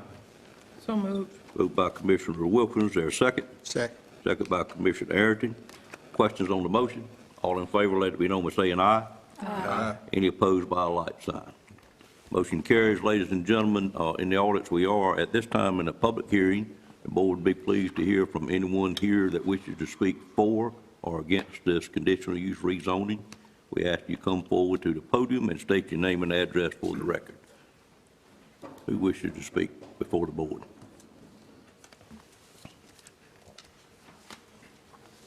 Let's try this for round 2. Yes, sir.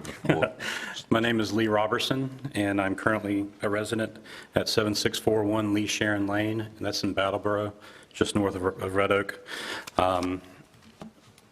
my wife and I are in the process of planning a home to potentially build off of Wildlife Road, and the property borders the proposed solar farm.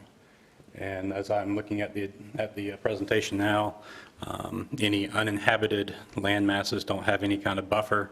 In fact, it's not even on this northwest corner here, there is a stream and there is a wetlands, and it's not even shown on as being a buffer on this slide here. But who is going to benefit from the 78 megawatts of power? I don't know if Nash County needs that much power, so I'm assuming that most of the power will go to Wake County, which means that Sorghum Ventures, the owner, doesn't even live in Rocky Mount or Nash County. He resides in Raleigh. Skylight Solar is a subsidiary of Next Era Energy, which is a subsidiary of Next Era Resources, located in Juno Beach, Florida. So they don't have any residents in Nash County, let alone probably North Carolina. So we are planning on destroying wildlife habitat, our natural resources, the land values of the residents along this for companies and people that don't even reside in Nash County. Some of the dangers that I have researched on solar energy is that all solar panels are made with lots of lead and cadmium, and it has been well researched that the cadmium in the solar panels can be eroded by as little as rainfall. And that cadmium can leach into the soil and into the wells and the waterways of the residents of Castalia. And we all know that cadmium is a cancer-causing agent. And in addition to that, the companies, when they say they're going to, after the life of the solar panels, they decide to destroy the solar panels and get rid of them, they do not remove the underground portions. And it's stated in Skylight Solar's or whoever's Next Era Energy's website that they will specifically remove above ground portions of the solar farm. But that leaves cables and polyvinyl chlorine pipes in the ground, and we all know the dangers of polyvinyl chlorine if Ohio is still fresh in everybody's memory.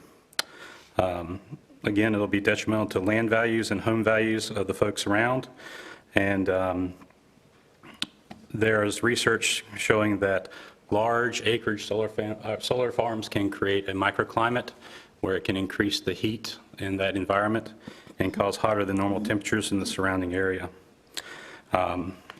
There is one little positive about this, and that is that Skylight Solar, Next Era Energy, whatever you want to call, says they will have $15.4 million available to the Nash County public, and that's over 30 years. They mentioned going to schools. Well, when you look at $15.4 million over 30 years, and assuming that the student population in Nash County will remain the same at 14,400 students, that's $35 per student. So let that sink in. It's not going to provide much benefit at all. It's like 5 Big Macs. Or by 30 years, that might be 1 due to inflation. And again, I do want to mention that there's land that needs to be buffered that's not shown on this map right here along the northwest corner. There are wetlands and there's a creek there, and there's no buffer prepared for that in this plan. So with all that said, I'm opposing this solar farm because it's apparent that everybody involved in this process is not a Nash County resident, and it looks like they're trying to take our resources and they're trying to essentially turn Castalia into a solar farm, the whole area, because this is just one of many that are up there right now. Thank you. Thank you, Mr. Roberts. Next speaker.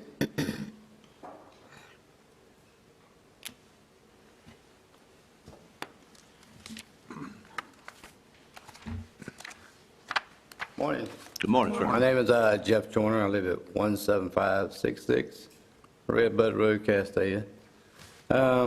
This Mandy's research got pretty much the same results that I came up with. When I was at the planning board, I mentioned the same thing as far as the cadmium and the lead. Over 30 years, 15 to 30 years, the latest research shows that these break down and start to leak. You have erosion just from building it. You're going to have wash off. Me and my wife have a 50-acre farm that butts up to this land, which has tributaries and so forth.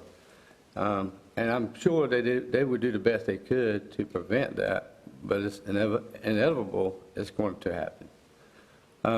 When these panels become brittle after 30 years, they have to be disposed of. So where are they going to go? The latest research I came up with shows the cost will be 50 times more than what they originally thought.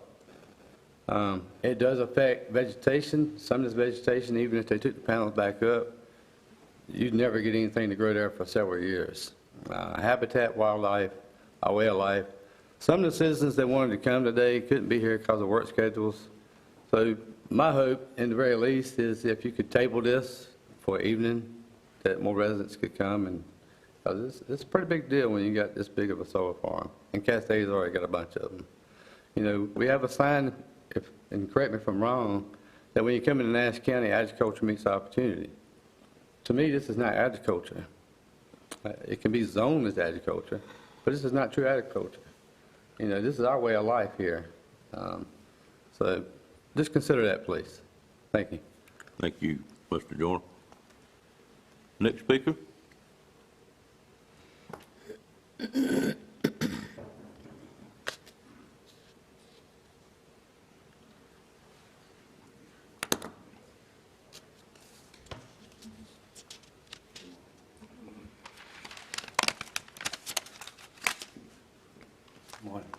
Morning, sir. My name is Herman Robertson. I reside at 5208 Barn Hill Farm Road in Battleboro, North Carolina. Nash County resident for 72 years here. I don't need to reiterate the other two speakers' concerns. I own a piece of property on the border of that proposed solar farm, and I totally disagree with it. I wish you would see it the same way as I do, and let's not make Nash County a solar farm county. Thank you. Thank you, sir.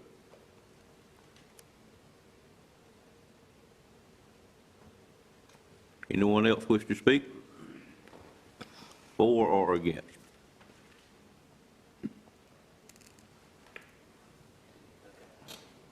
Good morning, sir. Good morning, Mr. Chairman, excuse me, and members of the board. My name is Nick Tosco, and I'm an attorney at Pointer Spruill, and I do represent Skylight Solar. Thank you for taking the time today to consider this conditional rezoning request. With me today, I do have representatives of NextEra Energy Resources, and they will be the ones that will develop the project. If the board has detailed questions about the facility, they'd be happy to answer those. In case you don't know, I wanted to tell you a little bit about NextEra.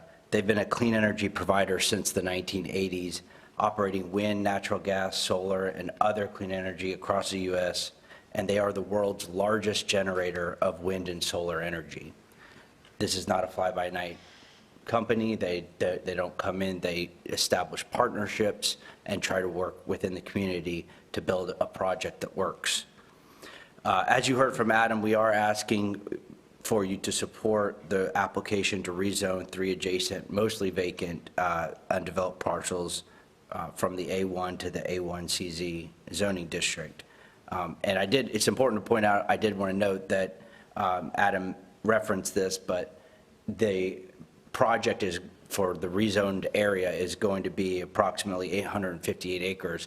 So only 460 of that 858 acres would be the solar facility, so a little over half of the property. The rest would be maintained as wetlands, open space, and similar types of uses. So, and I did just want to also reiterate that this is not affiliated with any of the other solar projects that are in this area, including the one that's adjacent, this Gideon Solar. So just to give you a little bit of history in case you are not familiar with this project, NextEra began researching and communicating with landowners going back to 2018 and trying to work with stakeholders and property owners to figure out the best path forward for this project. They entered into 3 options to purchase, as Adam mentioned, for these parcels. And so they will be the landowner, and they will be the ones that will be responsible for everything. They will not, be behind a lease.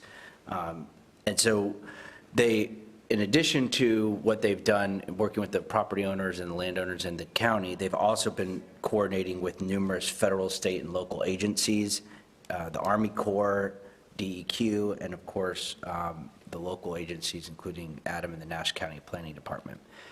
We heard a little bit about some of the concerns, and I think one of the speakers said that there were no benefits. I would like to just briefly explain what I think some of the benefits are going to be for Nash County. First of all, it's projected to generate close to $7 million in additional revenue for Nash County residents and over 100 jobs during construction. And we heard some of the concerns, but the fact of the matter is that these projects do not negatively impact roads. They don't impact schools, water, sewer, and don't create any traffic concerns, like Adam said. And they don't create any emissions or produce excessive waste products. The location and the arrangement has been specifically tailored to make sure that there are no noise impacts. Studies have shown that these inverters that are a part of the project are the sound of a low refrigerator hum, and we have designed the project such that they're pushed into the property and away from any potential residences. As you heard from Adam also, that we heard what the planning board comments were, and we made additional revisions to the site plan. We have ensured that the buffers meet or exceed the standards of the ordinance, and we voluntarily committed to a decommissioning plan bond to be submitted, although that's not required by the ordinance, because we wanted to assure the county that there would not be a situation where NextEra was not responsible for decommissioning or removing the facility. It is consistent with your comprehensive land use plan, and it's not high density, and it doesn't have the negative impacts associated with other high intense uses. So for you all's purposes, the main consideration is your Unified Development Ordinance and the specific standards in section 11-4.72A, which NextEra has met all of those standards, and the central issue about whether or not this is in the public health, safety, or welfare, which we believe it is. So we thank you for your time and consideration. We're happy to answer any questions. We appreciate the TRC and the Planning Board's recommendation of this project. I'll now hand it over to Teddy Ivanko with NextEra, and you can ask questions as well. Thank you. Thank you, Mr. Tosta. Good morning, Chairman Davis, fellow commissioners.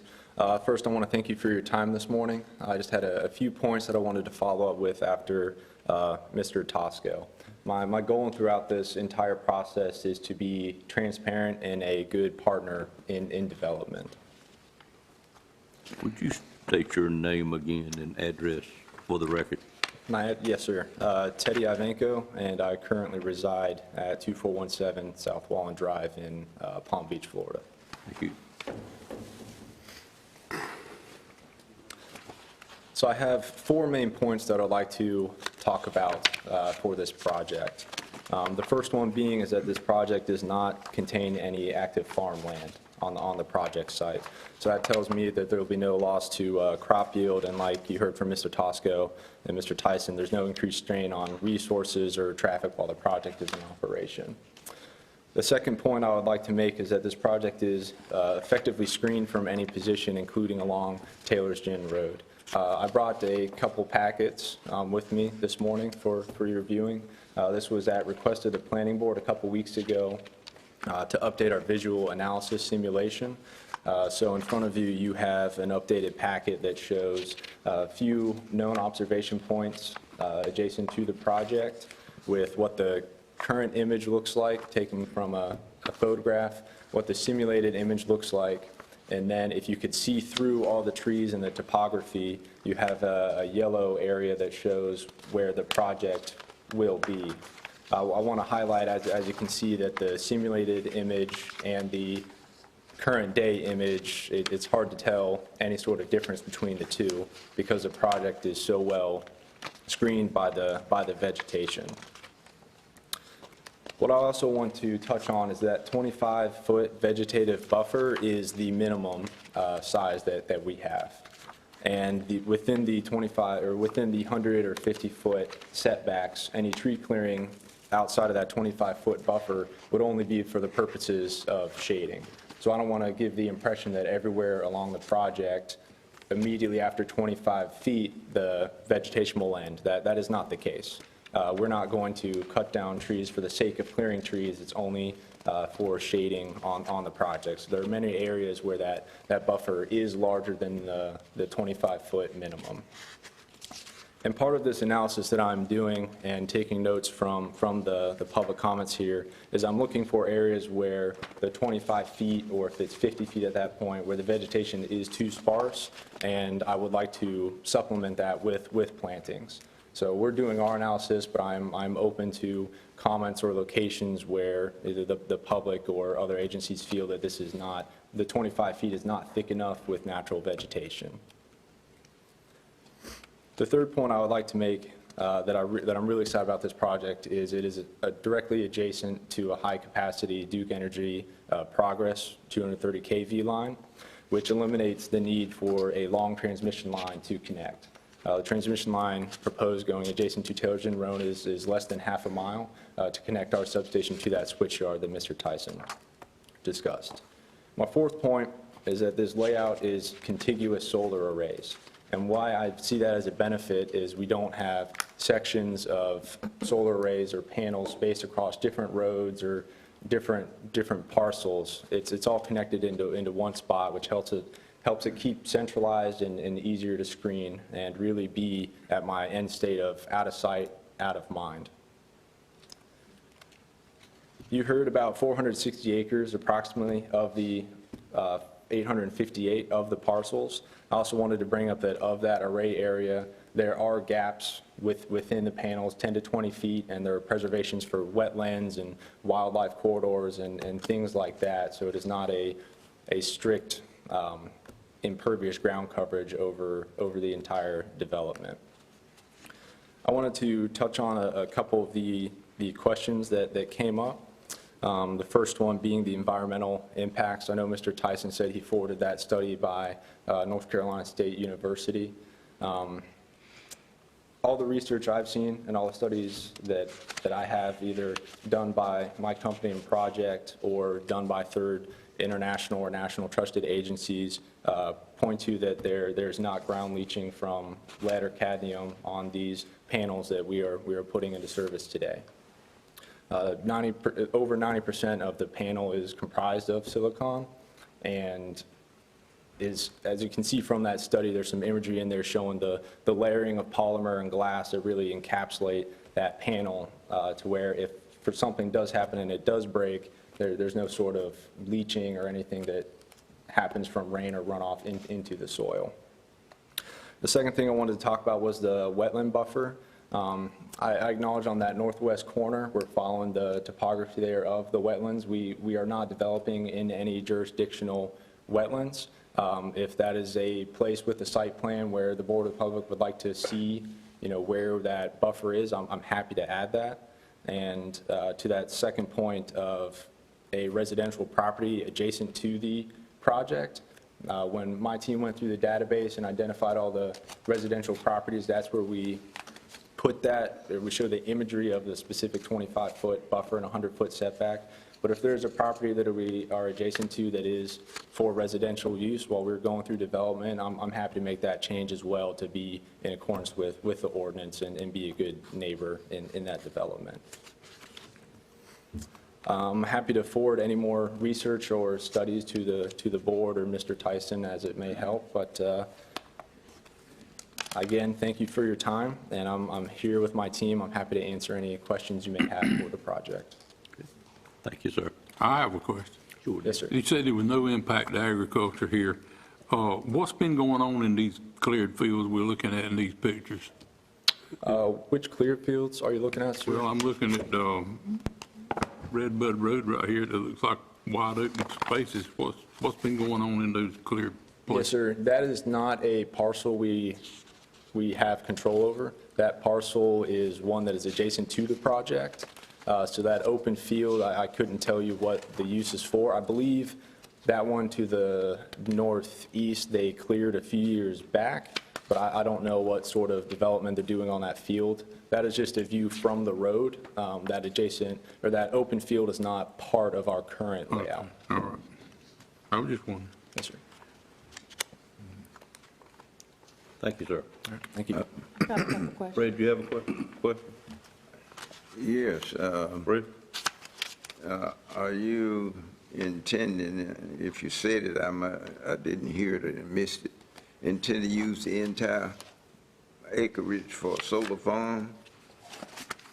Our purchase option is for all 3 parcels, but we're only planning with our layout to develop approximately 460, so a little over half is Which part is of about half of it. is part of our development, yes, sir. I thought I heard a comment concerning runoff. Runoff can be controlled. Yes, sir. As part of More- our, I'm sorry. A couple of ways. It can go into a stream, or you can develop a holding pond. And I would strongly suggest that you take a look at that. Because runoff sometimes is running on someone else's property, and it may create a problem for them in their use or whatever. So I would do that. I would certainly look at that one. And your buffer too, also, which I think is already stated in here, you're playing about the buffer.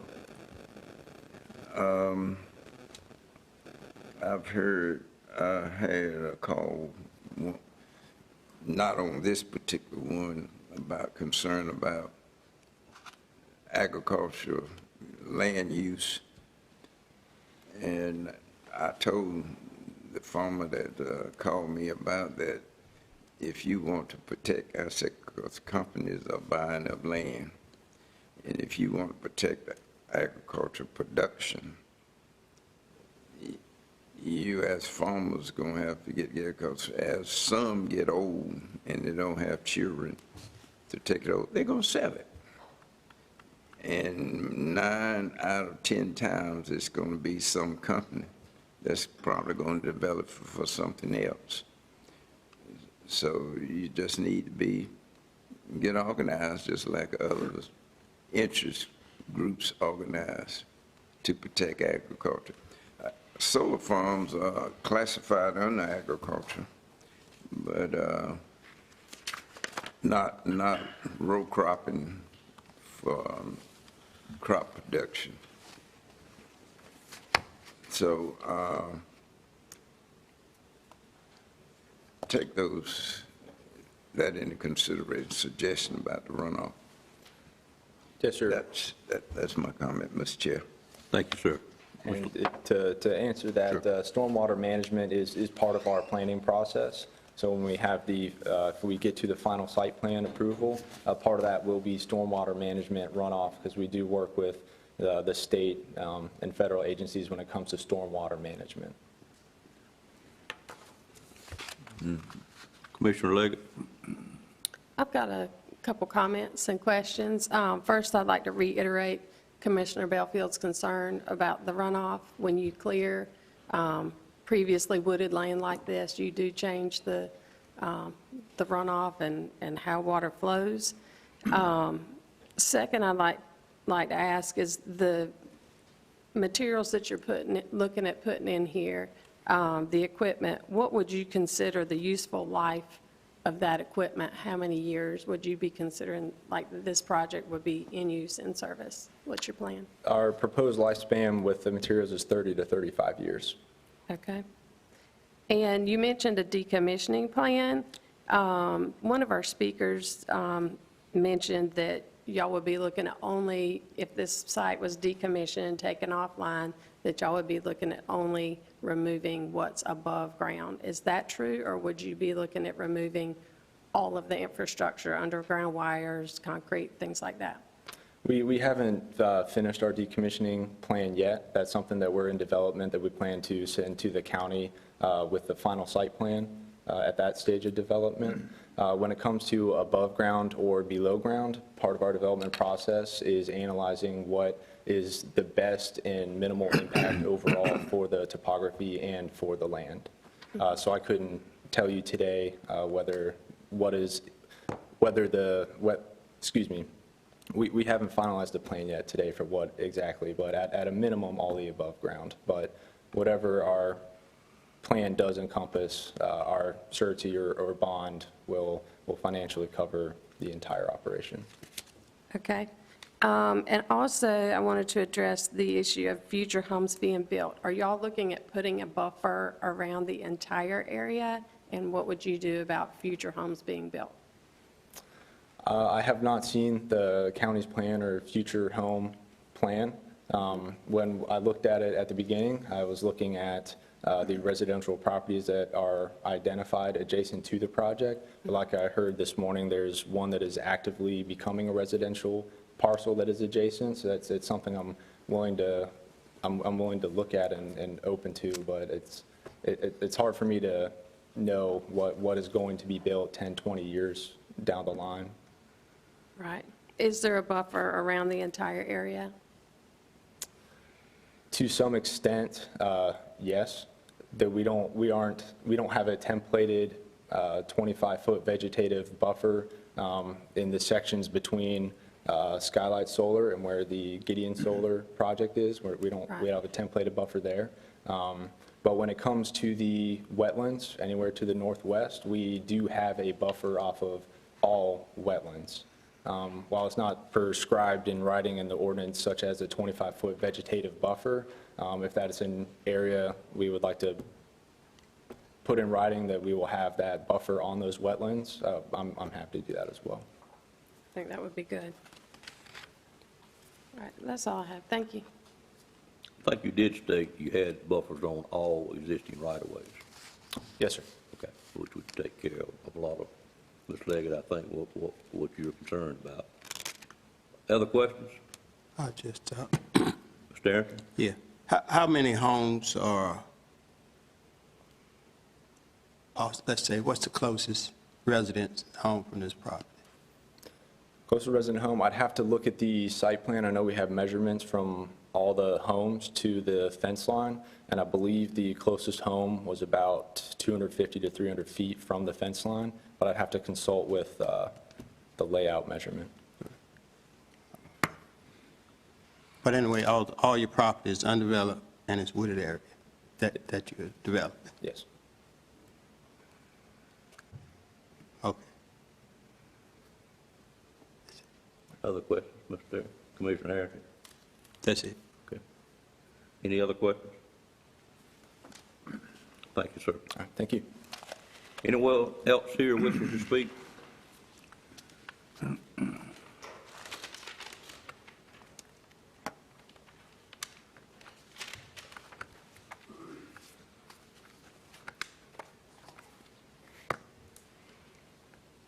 State your name and address, please. Good morning. Maury Robertson, 5208 Barn Hill Farm Road, that's in Battleboro. My husband and I own a farm that's been in the family for 4 or 5 generations, and it will buffer up. One thing I'd like to point out is, just so we can understand, practical terms, 25-foot buffer, that would be like from where I'm standing, not even as far as the wall. Now, would any of you all like to live in a 25-foot buffer? Would you like your residents, your farm, to have a 25-foot buffer? I invite you to move from Naples to Castaic and live 25 feet from a solar farm. Well, we ask that you address the board if you would. And, I mean, any of you, would you like to live like that? Would you like to take a chance that your grandchildren or your great-grandchildren in 30 or 35 years would all of a sudden find that the water they'd been drinking was toxic because of what's in the ground?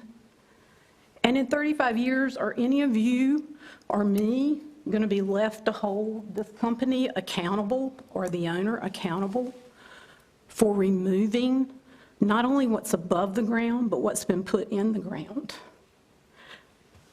Those are just some realities. Castaic has what is considered the highest point in Nash County. So we're looking at our rivers and streams flowing back to Nashville, to Rocky Mount, to other areas in the county. Are you willing to put a solar panel farm, bad misnomer, are you willing to put that onus on your grandchildren, my grandchildren? Think about 25-foot buffer. That's nothing. I just want you to think about that. The power is in your hands, but you need to listen to the people that live here, not somebody from Florida who can hire lawyers to say whatever they want to say. Listen to the people that live in Nash County, that own property here. We pay taxes every day. And please take into consideration also that there are many people who would speak, but they're hardworking farmers and people who can't be here during the day. And maybe consider having some sort of a meeting in the evenings when they could be here. And I appreciate your time. It's been lengthy today. A lot of information has been given. I'm not sure that all of it is accurate. So I would ask each of you to do your due diligence and check behind these folks. Thank you. Thank you, ma'am.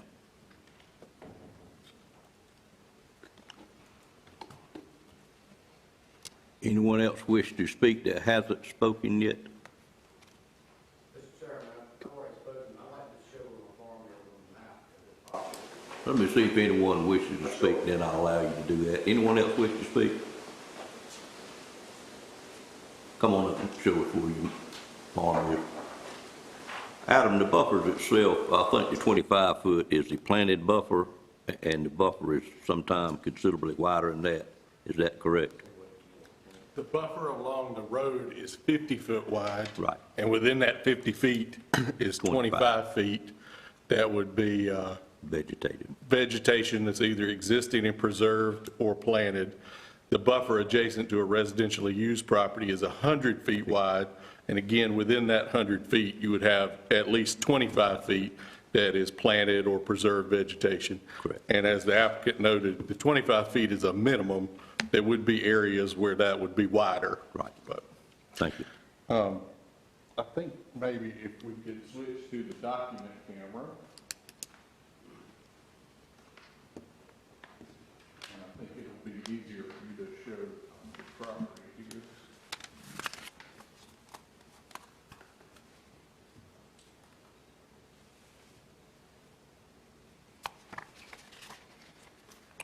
I believe we're focused on the northwest corner of the development.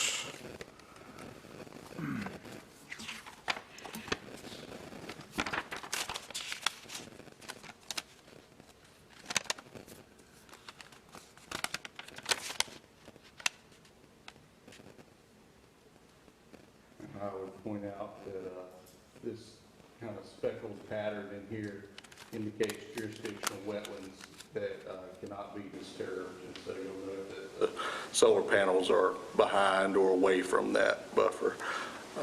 But sir, you can come up here and indicate your property.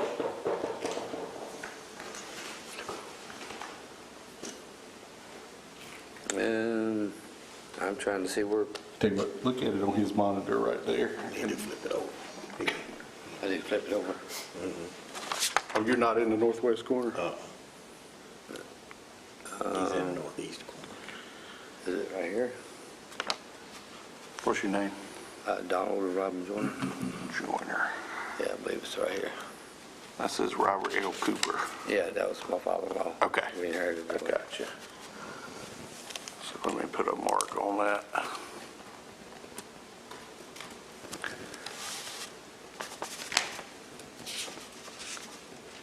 And so that property with the asterisk would be the subject property. And then the fence line would be off to the west, right here.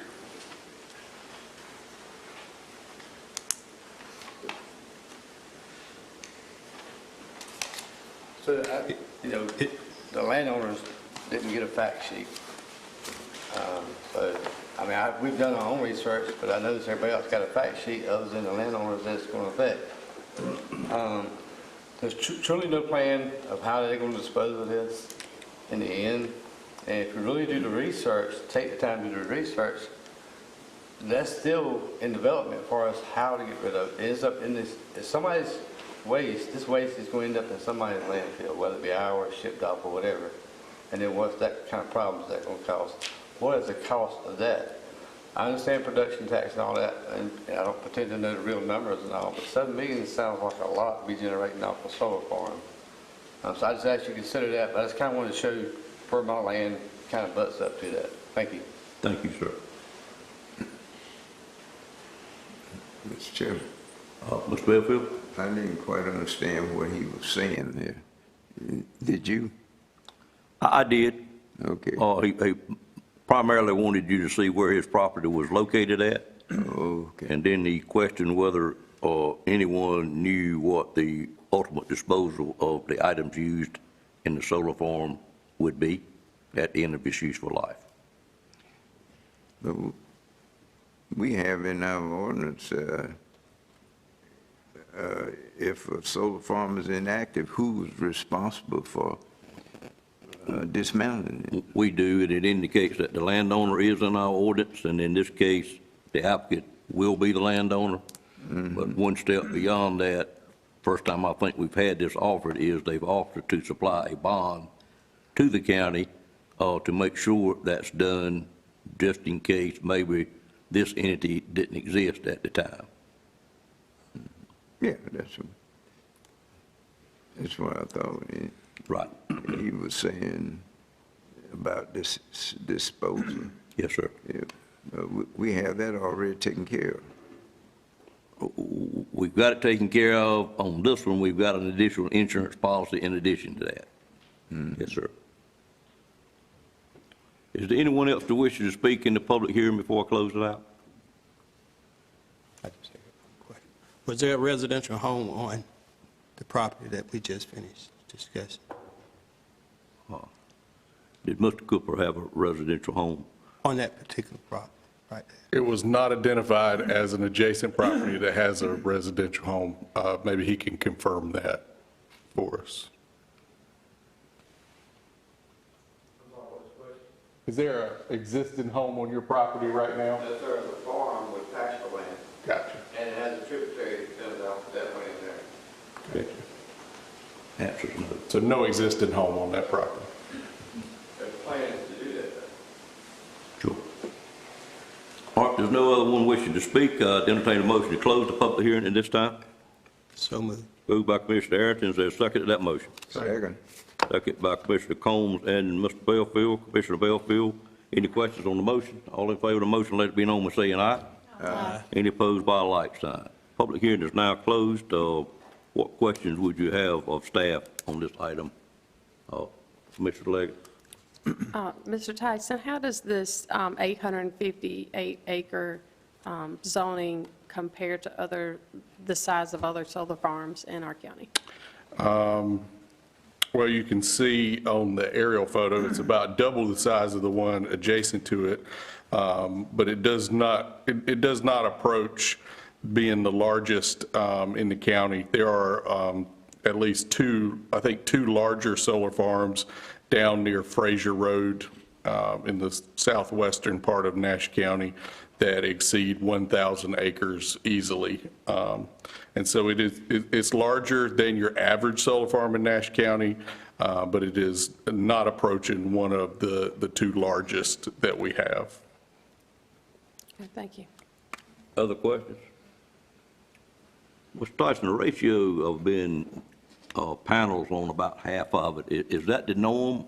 I'm thinking the norm was probably a higher percentage of use. I think it probably is low for this particular project, but we have to keep in mind that there are, that the applicant has done a good job on the front side of this project of identifying the riparian buffers and wetlands that they'll have to stay out of, whereas another applicant may leave that identification process for further in the development cycle. And so I think this applicant has a very good grasp of how much of the property is really usable, and that limits them. Sure, understand. Any other questions? Pleasure of the board. Mr. Chairman, Mr. Harrington. all things considered, that developer has met and exceeded a number of the requirements in our ordinance. And at this time, I move that the Nash County Board of Commissioners adopt a statement of plan consistency and reasonableness and approve the conditional rezoning request as presented. Have a motion on the floor by Commissioner Harrington. Is there a second to that motion? Second. Second by Commissioner Belfield. Questions on the motion? Mr. Chairman, just to clarify, that also includes the list of development conditions as well. Motion maker? Yes, sir. Thank you. Second? Yes, sir. Everything else in order with the motion, Yes, sir. sir? All right. Have a motion and a second. Any other questions on the motion? All in favor of the motion, let it be known by saying aye. Aye. Any opposed by a like sign? Motion carries. Thank you, Mr. Tyson. Thank you. I have a request for a short break at this time. So we'll pause for about 10 minutes, and then we'll start back on item number 9, which is the monthly tax report. We will be starting on item number 9, which is the monthly tax report. I'll call on Doris Sumner at this time to make that report. Good morning, ma'am. Good morning. At this time, as you stated, I'd like to present the monthly tax report. As you all know, this report is designed to keep the board current on activities in the tax collector's office. The report is for your information only and does not require approval. However, it is recommended that you accept the report so that it will be noted in the minutes. And of course, if there are any questions, I'll be glad to answer those. I'd just like to say our collections are coming along, and we're working really hard, working with the county attorney as well on starting up some foreclosures also.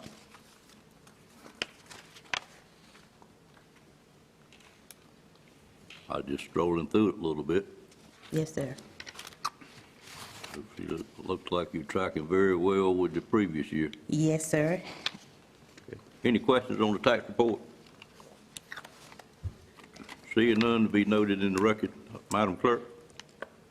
Thank you. Next item is the item 10, which is tax refunds. Do you have any of those? We do not have any refunds for this month. Okay, no refunds?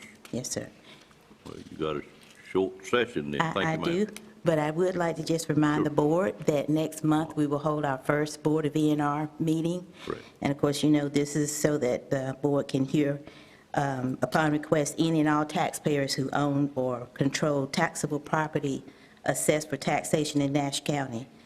With respect to valuation of that property, they have an opportunity to come before the board. We do ask that if anyone has appeals, that they contact the tax office first before they come to the board. Right. I've had one call about it, and that's exactly what I told him to do. Thank you. Thank you, ma'am. That's all I have. Thank you. All right, next item on the agenda is item 11, a resolution in support of emergency 911 telecommunicators. Call on Tony Cameron at this time to make this presentation. Good morning, sir. Good morning, Mr. Chairman. Good morning. We are here seeking support from the county commissioners for the realignment of 911 telecommunicators. Currently, the Office of Management and Budget classifies our 911 telecommunicators as a clerical or administrative support. So, and we believe that it would be better categorized in another category. We would like the commissioners to consider supporting several other counties, 18 counties, along with state government, with the reclassification, with the resolution. We believe it's most appropriate classification in the protective services occupation. And this category basically identifies the vital role that the telecommunicators play in emergency services every day. So with your approval, Mr. Chairman, I'd like to ask Bryant to come up to read the resolution, get a clear understanding about it. Would you want questions before the resolution is read or after? Whatever the board pleasures. We can wait till after. Yes, sir. Good morning. Good morning. So before you, in your packet, you should have received a copy of the resolution that I'd like to read to you. Resolution for supporting the reclassification of Nash County 911 telecommunicators. Whereas in September of 2021, U.S. Representatives Norma J. Torres and Brian Fitzpatrick announced that the 911 Saves Act passed the House as part of the fiscal year 2022 National Defense Authorization Act. The 911 Saves Act is bipartisan legislation to reclassify 911 telecommunicators from office and administrative support to protective services occupations in the Office of Management and Budget Standards Occupational Classification Catalog. Whereas the Office of Management and Budget currently classifies 911 dispatchers as clerical workers, the same category as secretaries, office clerks, and taxi cab dispatchers. Whereas 911 telecommunicators are the first line of response during an emergency, and they deserve to be classified in a way that recognizes their work is equal with the work of other public servants classified as first responders. Whereas the 911 Saves Act more accurately reflects the specialized training and skills that are required for 911 telecommunicators. Whereas the 911 Saves Act is supported by the Association of Public Communication Officers, APCO, National Emergency Number Association, NENA, and the American Federation of State, County, and Municipal Employees. Whereas 911 telecommunicators are working with elected officials to reintroduce this legislation with the next Congress, and local support will assist this effort. Whereas the Nash County Commissioners are in support of such legislative change. Now, therefore, be it resolved that the Nash County Board of Commissioners are in support of bipartisan legislation to reclassify 911 telecommunicators from office administrative support to protective services occupation in the Office of Management and Budget Standard Occupational Classification Catalog, adopted April 3rd, 2023. Thank you. Any questions have any commissioners on this item? Any commissioners have any questions on this item before I ask them? You say 18 counties has already approved this? Yes, sir. 18 counties, they already approved this resolution along with the Senate with a statement and the House. So this is something that's well on its way.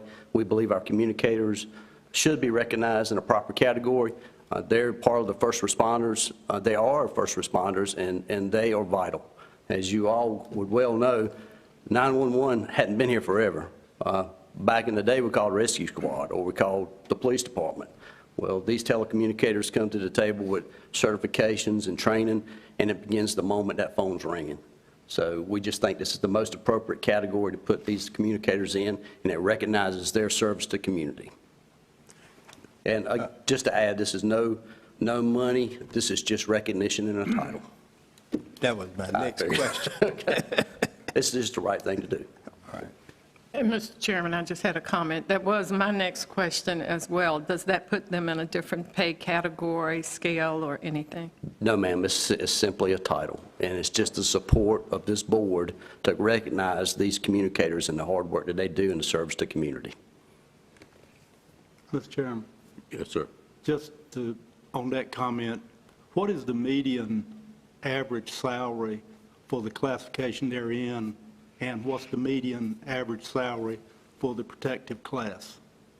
I don't have that answer for you, but I'll get it for you. Okay, I know what the answer is. Okay. It's much higher. Yes, it is. I think it's about $9,000 higher, roughly. I don't know the exact number right in my head. Well, what's the benefit for the telecommunicators by just changing this classification? I say, I didn't know anybody ever referred to them as protective class. I don't refer to police officers as protective class or Homeland Security. I just refer to them as their title.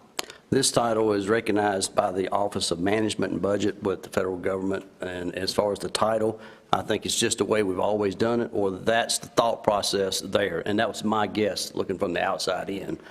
To me, these men and women that answer their phone, they go through emergency medical training, they go through CPR, they go through law enforcement.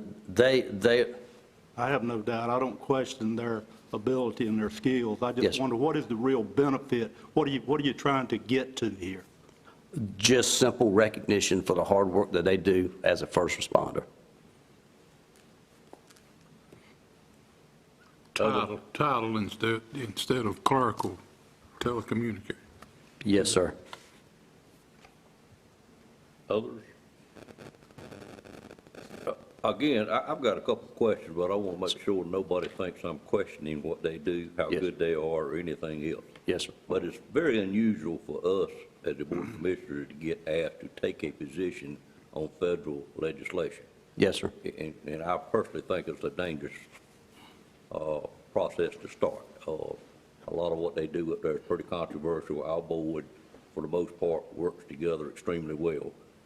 And if you start taking positions on federal items, I don't know if we'd be able to sustain that. But we've generally practiced the thought process that unless we're going to have some effect on the outcome of something at the federal legislation and even the state, we routinely will stay pretty neutral on it, particularly at the federal legislation. And the resolution itself is resolution supporting the reclassification of Nash County's 9/11 telecommunicators, which I don't think that's what we're doing.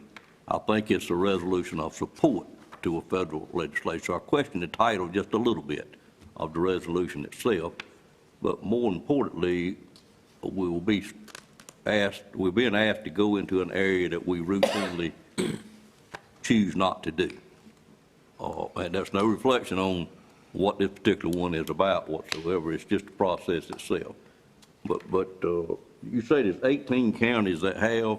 Yes, sir. That leaves 82 that has not?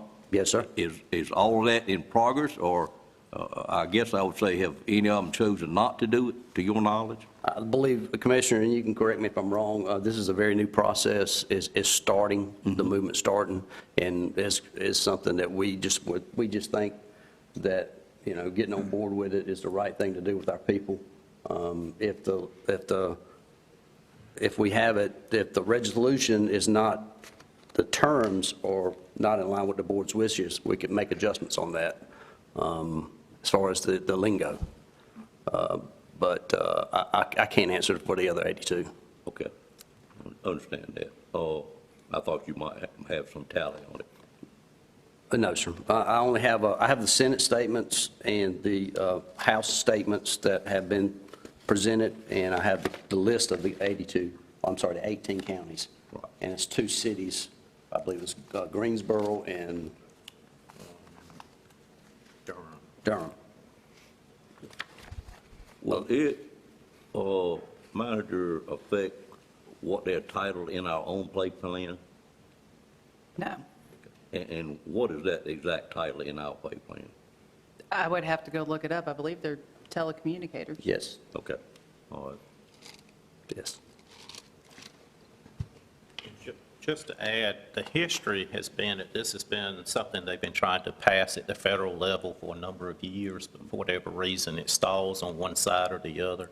So the thought has been here at the local level is, why don't we try to gain support locally then as a state recognize that and then kind of bring that back to the federal level to show that there's support starting at the local all the way up to the federal government. It's the move that they're trying to do now. So it has been going on in several sessions and hasn't gotten out yet, That's right. which is part of my concern of us getting involved in federal legislation, quite frankly. Where are the state legislatures at on this? Like you said, both houses had approved. Yeah, it's a senatorial statement that's been out honoring the communicators, and the representative statement also honoring them, well, and support. And I have them with you if you'd like to see.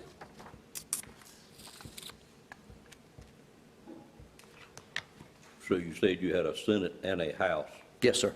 statement support of it? Yes, sir. I'll take your word for it. I don't need to see it. Any other questions?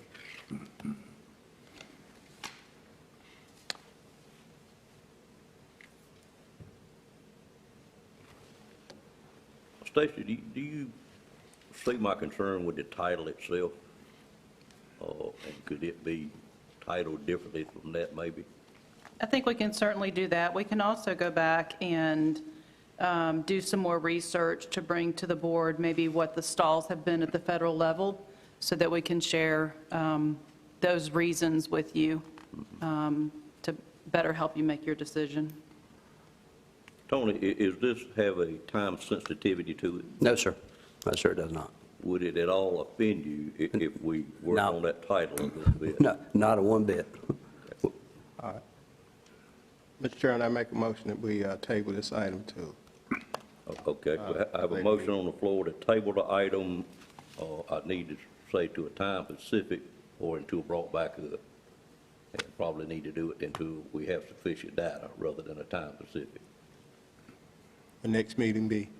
That's fine. Yes, sir. Okay. I would prefer that when we have sufficient data. Okay, I think we would just let it be put back on the agenda when she has the data pulled together, if that's okay, Commissioner? That's fine. Okay, all right. You understand that motion? Is there a second to that motion? Second. Second. Any questions on the motion?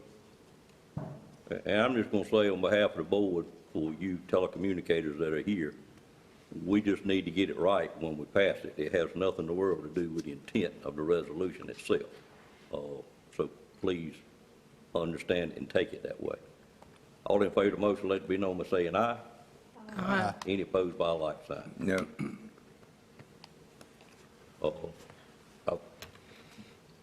Did anybody say no other than Mr. Belfield? Motion carries. So, Mr. Chairman, so I'm clear your interest is in data, what's stalling it, and also the verbiage. The verbiage of it, particularly the title itself. Yes, sir. And get that to the manager, and Yes, sir. she'll get it back on the agenda. I'll do it. And And we'll try also to maybe do it provide quick. the state information. You said the state had Yeah, moved this through those. provide us with those, what they did I'll as well, attach them. and maybe what counties have And approved. maybe whoever the sponsors of that action was. Yes, sir. Yep. Thank you. Thank you. Thank you. Can I add just one thing? Absolutely, sir. This Sunday, April the 9th, begins National Public Safety Telecommunicator Week, and that'll run through next Sunday, Sunday week, through April the 15th. So, again, we've got some of our staff here, just to kind of recognize them. And again, thank you for your comments for supporting them, but I just wanted to bring y'all's attention to National Telecommunicator Week next week. So thank you. Absolutely glad you did that. I'd like to see the board give those in attendance a round of applause for the work they do and appreciation for what you do for Nash County. Good, thank you.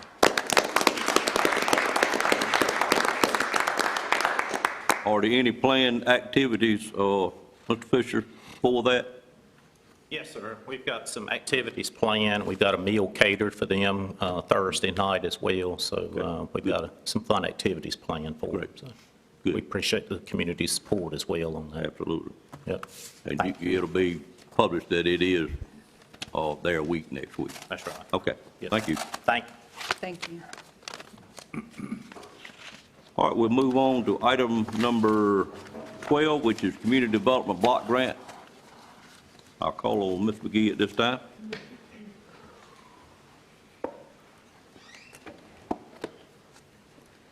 Hello. Good morning. Nash County, as you know, was previously awarded a $900,000 Community Development Block Grant for coronavirus, or CDBG-CV, in funding from the state of North Carolina. And CDBG-CV funds can be only used within the boundaries of low to moderate income municipalities and census block groups. To use the funds, staff has explored a wide variety of options and worked with the help of quite a few local partners, including the eligible municipalities, nonprofits, and a committee. Our consultant, which is the Wooten Company, and we have had guidance from the State Department of Commerce Division of Rural Economic Development. Over time, in this project, there have been quite a few changes, and we had originally planned to provide free Wi-Fi zones, and we are still doing that. We have expanded that to include 8 in Nash County. We had originally planned to provide hand wash stations, which we have expanded to include 8 within Nash County.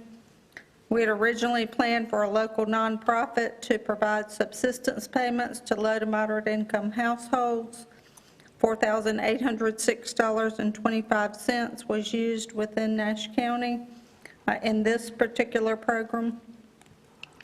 Then we planned for a local nonprofit to distribute essentials home health care kits to low to moderate income households, but that nonprofit is no longer in a position to provide that service in those required areas within the required time frame.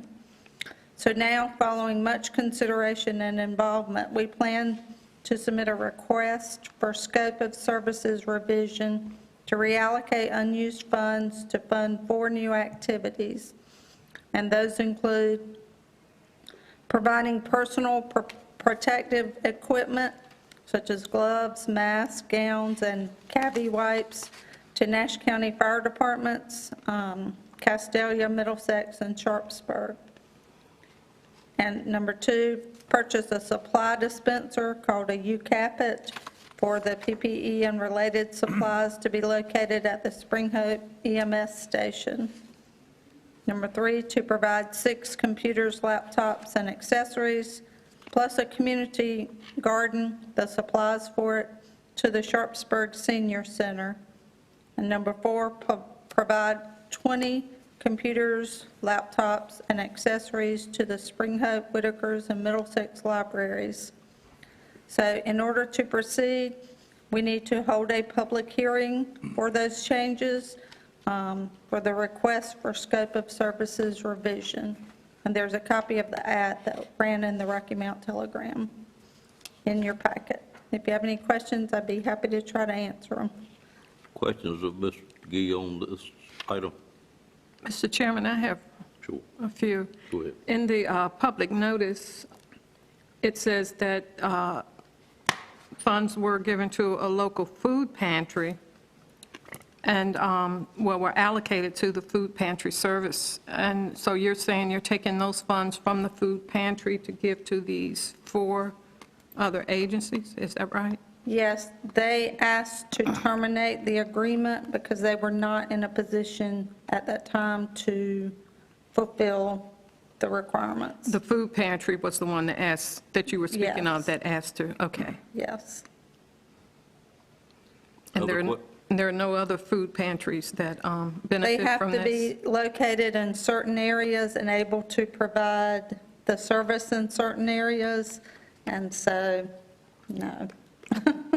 We have worked extensively to try to use this $900,000, and this is the result. And we had a committee to look at what some options might be, and so we have a certain need to go ahead and expend the funds as well.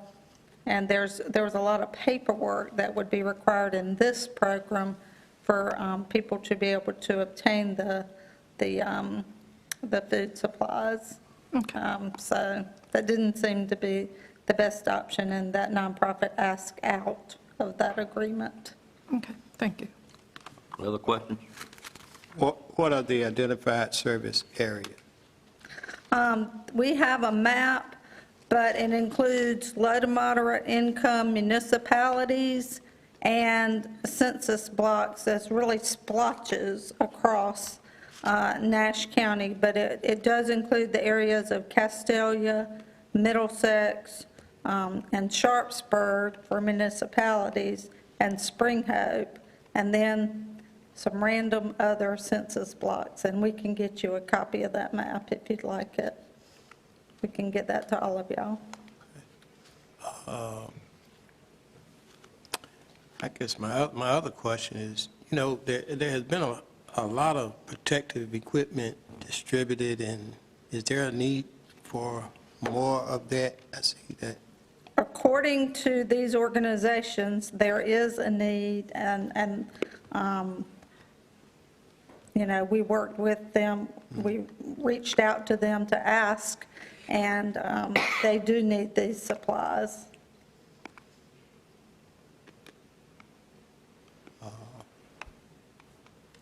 I guess, like my concern, like I said, we know the importance of distributing food, and yes, it would be great if we had an organization that could carry that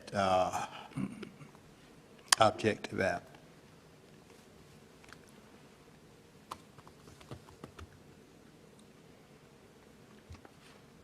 Other questions? Mr. Aaron, I think what we only had one food bank in one of these areas as that would meet the criteria of location, and that one, after it got into it, I think because it saw the massive amount of paperwork they had to keep up with, chose not to do it. Of course, they were having other things going on at the time too, if I remember correctly, was taking a lot of their attention. These areas are outside of Rocky Mount because that is an entitlement city, so none of the areas in Rocky Mount could we use this in, which really kind of limited us in terms of the food distribution. But also, we were limited to those census blocks and municipalities. So, I guess that's why the volunteer fire departments are the three that are noted. correct. Other questions? This federal grant, It is federal that passes through the state. Right. And we apply for it in competition with other places. Okay. This is the money, if I'm not mistaken, Commissioner Harrington, that we worked on numerous things, particularly up at Whitaker's, and kept running them up the ladder, and they wouldn't qualify. Some things at the library about doors and hardware and things of that nature, That's right. stuff We that had work on that requested, You involved in significantly, but they kept turning down because it was so much of a tunnel of what would qualify to be using these funds for. Do you know if Rocky Mount received these same type funds? I do not know if they got the exact type of funds. I know they got a lot of funds, like we have, in different categories, but I don't know if they got CDBG coronavirus. They wouldn't be eligible to apply to the state for them because they're an entitlement community. So unless it came straight from HUD, I don't believe they would have gotten this exact type. Other questions? Thank you, ma'am. Entertaining a motion to go into public hearing at this time. So moved. Moved by Commissioner Wilkins. There a second to that motion? Second. Second by Commissioner Leggett. Questions on the motion? All in favor of the motion, let it be known by saying aye. Aye. Any opposed by a like sign? Motion carries. Ladies and gentlemen, we are in a public hearing to consider any request or more so questions on this item that we have before us here today on these federal funds. Is there anyone here that wishes to speak on anything about these items? If you would come forward and state your name and address for the record. Seeing no movement, I'd entertain a motion to close the public hearing at this time. So moved. Moved by Commissioner Outlaw. Is there a second? Second. Second by Commissioner Arrington. Questions on that motion? All in favor, let it be known by saying aye. Aye. Any opposed by a like sign? Motion carries. No actions needed. We will go on to item number 13, which is, You do need action, do you? what's that? You don't need any action on this? Just to hold the public hearing. Just to hold a public hearing. Okay. Item number 13 is a spring/summer intern, and I'll turn it over to Mr. McGee to tell us about Josh at this time. Okay. I've asked him to join me up here, and he's going to address you at the end of my comments. Nash County has hosted a number of interns, fine interns in the past, and this year is no exception. We are hosting interns benefits us by providing local talent that can support current staff, and the intern will usually assist his or her mentor in meeting the daily demands of county government and will work on short-term projects, and this experience will help the intern gain valuable work experience and provide material for his or her resume. So we're excited to host an intern in the spring and summer of 2023. Josh Revore is a high school senior who is scheduled to graduate in May and then attend Patrick Henry College beginning in the fall. And he came to us by way of recommendation from Commissioner Wayne Outlaw, in whose district he resides. He began his internship with the Grants and Intergovernmental Relations Department on March 1st and is scheduled to work part-time about 20 hours a week until July 21st. During his internship, he will primarily assist our department by digitizing paper files, and he already is an integral part of preserving our housing rehabilitation program records for 2 housing programs, the ESFR and the URP.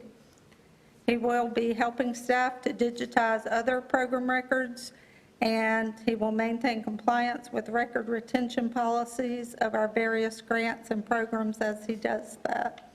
And he also assists us in preparing for meetings, reviews and edits, program documents, and at times will assist with client relations. I don't think he's done that yet. So we're very pleased to have this bright young scholar working with Nash County, and I'd like to give Josh an opportunity to address the board as well. Sure. Good morning, sir. My name is Joshua Revore. I've grown up in rural Nash County all my life, and I'm very thankful and grateful for this opportunity, and I look forward for the months to come. Thank you. Thank you. Thank you very much. Josh, do you have anyone with you today that you would like to introduce, sir? Yes, sir. My mom's out here with me today. Would you ask her to stand up and introduce her for us? Yes, sir. So that's my mom. That's Miss Jackie Revore. Okay. And she was born and raised in this area, too. Been your mom all your life? Yes, sir. Pleased to have you all here this morning. And thank you for what you're doing for us. Let's give Would Josh you a mind? hand. Let's give him a hand, right. Could you tell us just a little bit about Patrick Henry, where you're going to college at? Yes, sir. So it is a private Christian college in Purcellville, Virginia. Mhm. It specializes in government and majors like that, and Okay. it accepts no government funding or anything like that. So it's very unique, but I'm looking forward to going there in the fall. I think your time is up talking because your alarm is going off like that. And what was that bad to the bone that was playing? I have to say, Tim, that was actually my alarm. Oh, okay. Sorry about that, Josh. Well, Your mother jumped up and turned it off. I'll say welcome, and I'm sure you'll be a great asset in helping the staff. And Patrick, did the young lady that was intern last year, did she graduate from college? Yes, sir, she graduated. She did? Public health. Mhm. Kathy Nicholson was her name. Do you know where she was is with now us. by chance? I don't know for sure. She was trying to stay in the Guilford County area at the time, but I did touch base with her. I don't know where she is, but she did graduate. She was with us for 3 years. Maybe we'll get Josh for 3 years. Yeah. Was it 3? I thought it was 2. She was with us for 3 years. It was 3. Yeah, she was. Yeah, okay. Thank you, Josh, for being here. Thank you. Next item is item number 14, an engineering service contract amendment for Central Nash Water and Sewer District. Call on Mr. Boone at this time to make this presentation. Good afternoon. Good afternoon.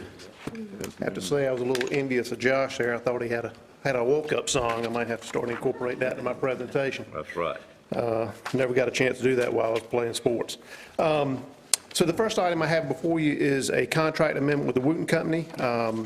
You may recall, I presented to the board before, one of the projects that we are pursuing with the American Rescue Plan Act funds that the county received is the development of some groundwater supply wells in the Central Nash Water Sewer District. And this contract amendment will basically take us into the next phase of work on that project. So we've gone back out, we've engaged with the state, we've re-permitted 3 of the 4 well sites that were identified back when that property was first being developed. And the next stage of work will involve developing a contract or a project that we will bid and a contract that we will award for a well driller to come in, re-drill a couple of those wells, and then complete the water quality testing and drawdown testing that's needed, again, in order for us to move forward. So that is my request to you today, and I'll be glad to answer any questions you may have. Any questions of Mr. Boone on this item? Which funds are we using to do this with? ARPA. ARPA, okay, that's what I thought. All right, if there's no questions, I call for a motion to approve the request. So moved. Moved by Mr. Commissioner Belfield, is there a second? Second. Second by Commissioner Outlaw. Questions on the motion? All in favor of the motion, let it be known by saying aye. Aye. Any opposed by a like sign. Motion carries. We'll move on to item number 15, detention facility addition and renovation change order. Yes, sir. Next item I have for you is related to the renovation and expansion project at the Nash County Detention Facility. This is change order 6 on the project, and as outlined in the cover memo, basically there's 6 items that this change order addresses. A couple of those are related to some electrical work on the project.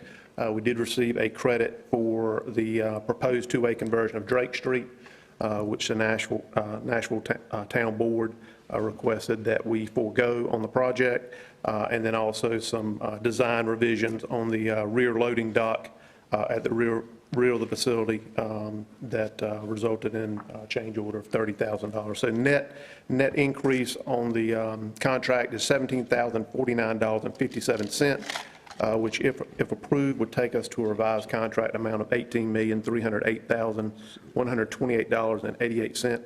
And I do believe this change order received a favorable recommendation from our Major Misty Strickland. So I want to add that in there. I don't know if that'll help or not. But. It won't hurt. Okay, all right. Well, good. With that, I'd be glad to answer any questions you may have. Questions of Mr. Boone? Is the last item 042, that area where we're moving the fence out for the loading dock, or is it something to do with the loading dock itself? I'm sorry, can you repeat the question? Sure. The last item, exterior loading dock ramp revisions, is that the item where we're moving the fence outward some and getting more enclosed area, or is this something No, different? this is actually the ramp that begins at the loading dock and extends north and then turns east on the rear of the facility that's needed for ADA compliance. Okay, all right. Any other questions? Entertain a motion for approval. Make a motion, we approve the change order. Commissioner Combs made a motion to approve. Is there a second? Second. Second by Commissioner Leggett. Questions on the motion? All in favor of the motion, let it be known by saying aye. Aye. Any opposed by a like sign. Motion carries as well. Thanks, Thank sir. you, Next item, budget amendments. We have 6, and I'll call on Donna Wood at this time.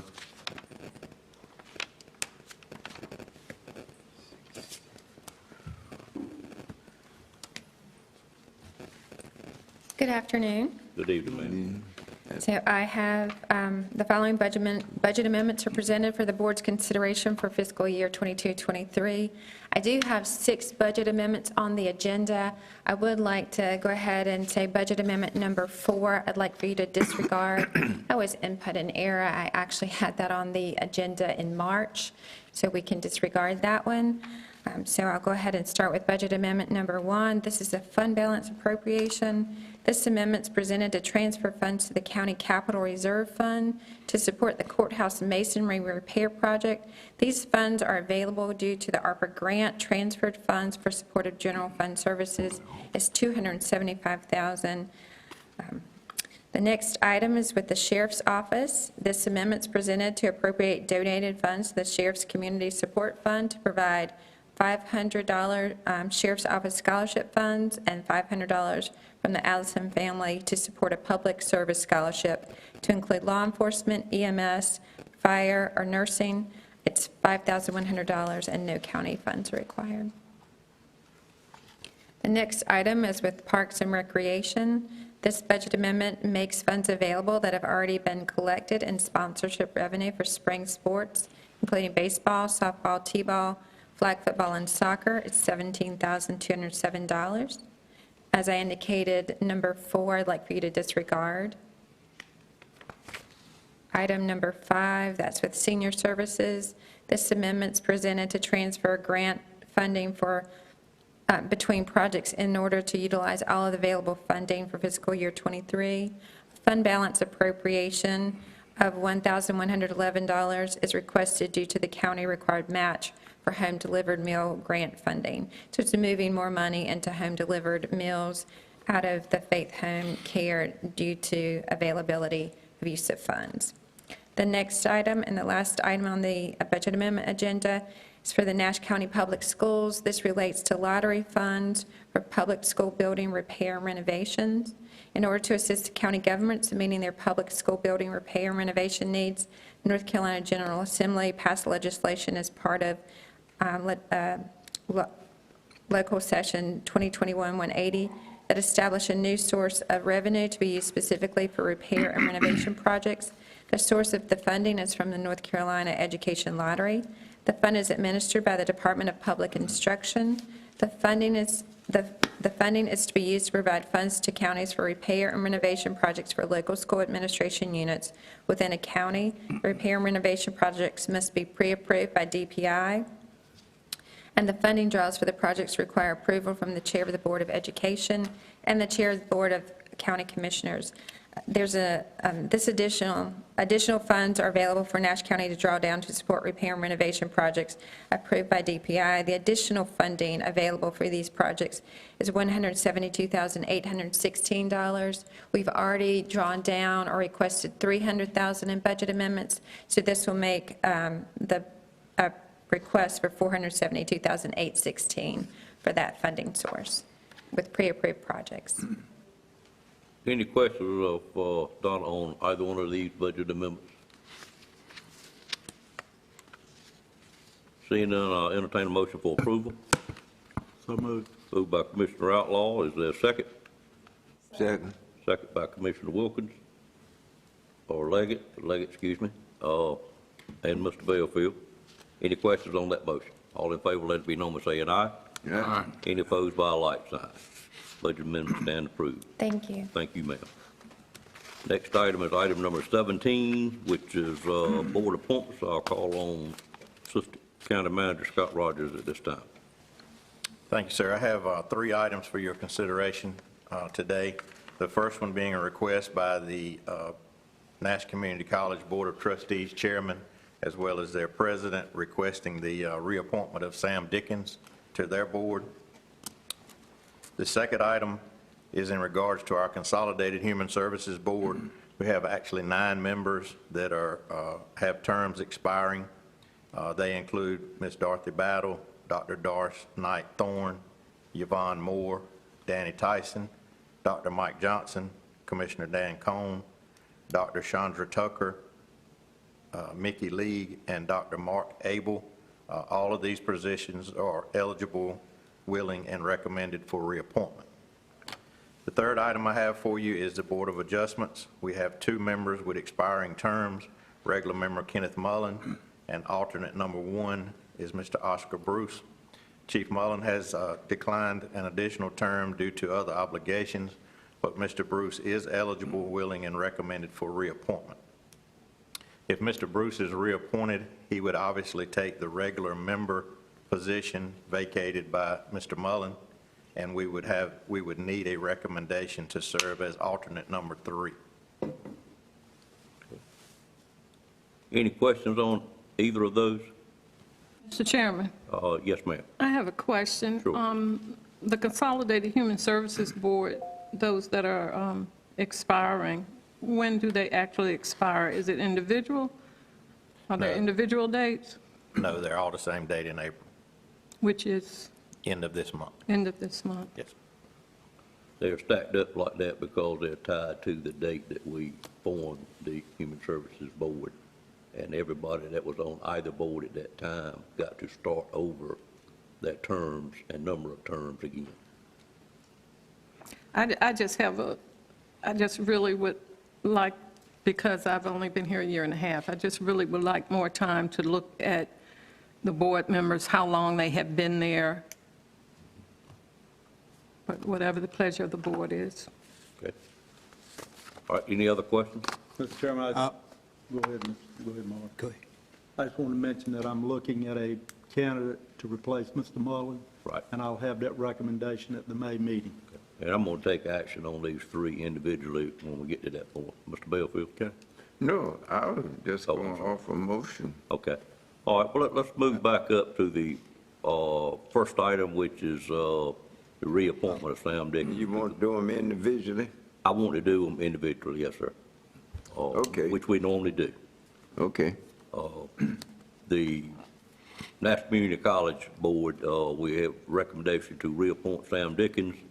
We did look in that a little bit, and actually, we have determined that those board members do not have a number of terms that they can serve, and they are four-year terms, and so that's where we are with that, and it's covered in the general statute, how they were set up. And of course, we remember school board appoints a third, commissioners appoint a third, and the governor appoints a third. I was of the thinking that they had some number of term limits, but apparently they do not. But with that said, entertain a motion to reappoint Sam Dickens to the board at Nash County Community College. Moved by Mr. Belfield. Is there a second to that motion? I'd second that motion. Okay, there's a second by Commissioner Outlaw. Any questions on the motion? All in favor of the motion, let it be known by saying aye. Aye. Any opposed by a like sign? Motion carries. We're now on the Consolidated Human Services Board members. We heard one comment from Commissioner Wilkins. Pleasure of the board. I'll make a motion, we approve to reappoint one of these people. I have a motion to reappoint the 9 people shown. Is there a second to that motion? Second. Second by Mr. Belfield, Commissioner Belfield. Any questions on those motions? Harrison, yes. you were going to say something, I think. Well, I have questions on whether we want to appoint all of these people back on the board that we have, we are still in the investigation of our DSS department, and I guess I want to take a look at these people a little closer. Okay. Except Dan Collins. All right. We've heard that comment. Any other comment before I call a vote? All in favor of the motion, let it be known by saying aye. Aye. Any opposed by a like sign? Oppose. Oppose. All right, the motion carries 5-2. Thank you all. The next one is the Board of Adjustments, and you heard the discussion on that. By just appointing this Oscar Bruce, he automatically goes on the board, or do we need to do it somewhat differently? I think he automatically moves up. He would automatically move by ascension because of Mr. Mullen's absence. Okay. All right, I entertain a motion this time to approve Oscar Bruce for So moved. reappointment. So moved. Moved by Commissioner Belfield. Is there a second on that motion? Second. Second by Commissioner Leggett. Any questions on the motion? All in favor of the motion, let it be known by saying aye. Aye. Any opposed by a like sign? Motion carries, and we heard Commissioner Outlaw state that he would be looking for a replacement for that open seat as alternate number 3, I guess. Yes, sir, and I've passed an application to an individual that I've reached out to, which is in my district. Okay. All right, great. Anything else you have, Mr. Rogers? No, sir. All right. Next item on the agenda is 17A. The item we added, it is a resolution on surplus real property on Beale Street in Rocky Mount. I'll turn it over to the county attorney, Mr. Durham, at this time. I apologize for adding this to the agenda at the last minute, but we just received notice from the city about this on Thursday or Friday. This arises out of a lawsuit between an owner and a bank regarding ownership of the house and lot located at 406 Beale Street, Rocky Mount. They argued about who owned it because the owner attempted to convey it to the bank. The bank didn't want it, filed a lawsuit, included Nash County and the city of Rocky Mount in the lawsuit. The lawsuit was settled by the city and the county agreeing to accept title to the property, and we have done that, and the city and the county own the property, and Mr. Peter Varney, former assistant manager, I guess, and former interim city manager, has agreed to handle the sale of this property by sealed bid. And to do that, we need to declare it as surplus property and approve the sale by sealed bid. This resolution is basically copied Mr. Varney's resolution he prepared for the city. The minimum acceptable bid will be $30,000, and the city and the county, plus the city assessment, adds up to approximately $9,500. So hopefully we'll make a little bit of money to pay our costs involved in this matter. I would ask that the board approve this resolution. Questions of Mr. Durham? Let's see. I just want to ask you, I'm not quite, I couldn't quite orient myself as to where I know you got the number there on Beale Street.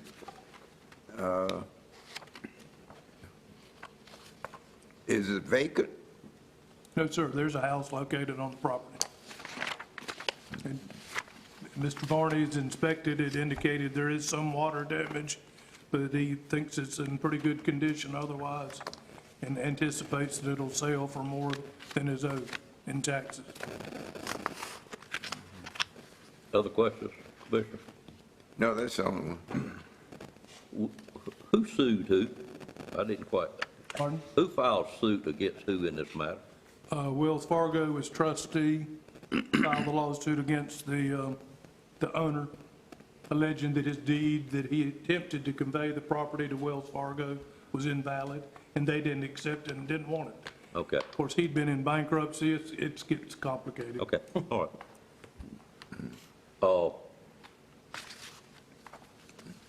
What I need to do is get a motion to, let me find my notes here. What action actually need to take? We need to approve this resolution. Approve the resolution, that's all we need to do. Yes. Okay, I'd entertain a motion to approve the resolution at this time.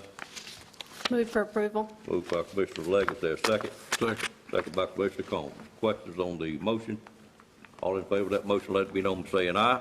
Aye. Any opposed by a like sign? Motion carries as well. Thank you. Next item is item number 18. Any commissioner have any comments they'd like to make on items not on the agenda at this time? Mr. Chairman, just mentioned that our next mid-month will be in May. Of course, we'll be dealing with budgets, possibly have some meetings scheduled with that, but the next scheduled mid-month for inside and outside presentations will be in May. And I think we've identified what the May outside could potentially be, and I've discussed that with the manager. And we will still need someone for June. And if you have any recommendations for inside for May, please share them with me or the manager. Questions? Seeing none, other comments from commissioners at this time? I'll very quickly give the housing report, since I know y'all expected to hear from me every month. So you didn't need to look at me like that, Pam. But there were 37 new homes permits applied for in Nash County during the month of March. They were by 24 different builders, and as I say, every month. I'm surprised at the number of builders that we do have coming into Nash County building homes. So that's still a pretty good pace, and the commercial permits amounted to $6.5 million. No other comments? I'll turn it over to the manager for the manager's report. Thank you. I'll be brief. For the co-responder program for the month of March, there were 10 DSS referrals and 3 sheriff's office referrals. I just want to give the board a reminder of this Thursday morning. The Farm Bureau is hosting their legislative breakfast here in Nashville at their location at 255 North East Point Avenue, and that's at 8:30 Thursday morning.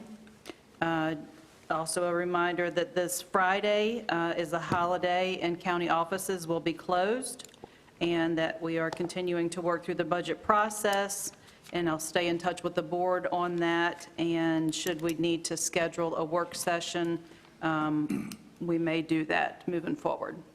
And that's all I have. All right, any questions on the manager's report?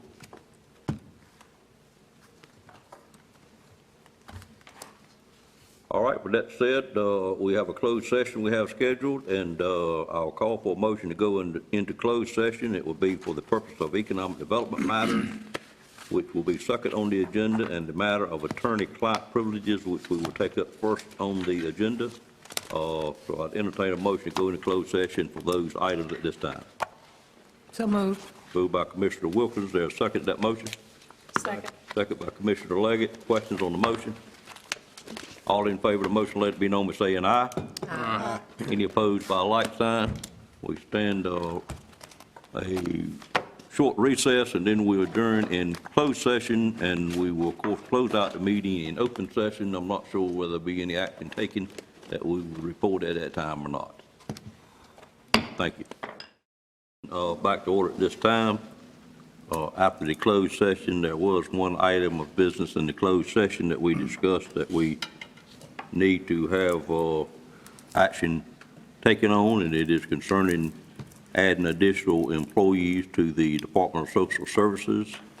And at this time, I'd entertain a motion that we discussed back there, if somebody wants to make that motion for us to approve those employees.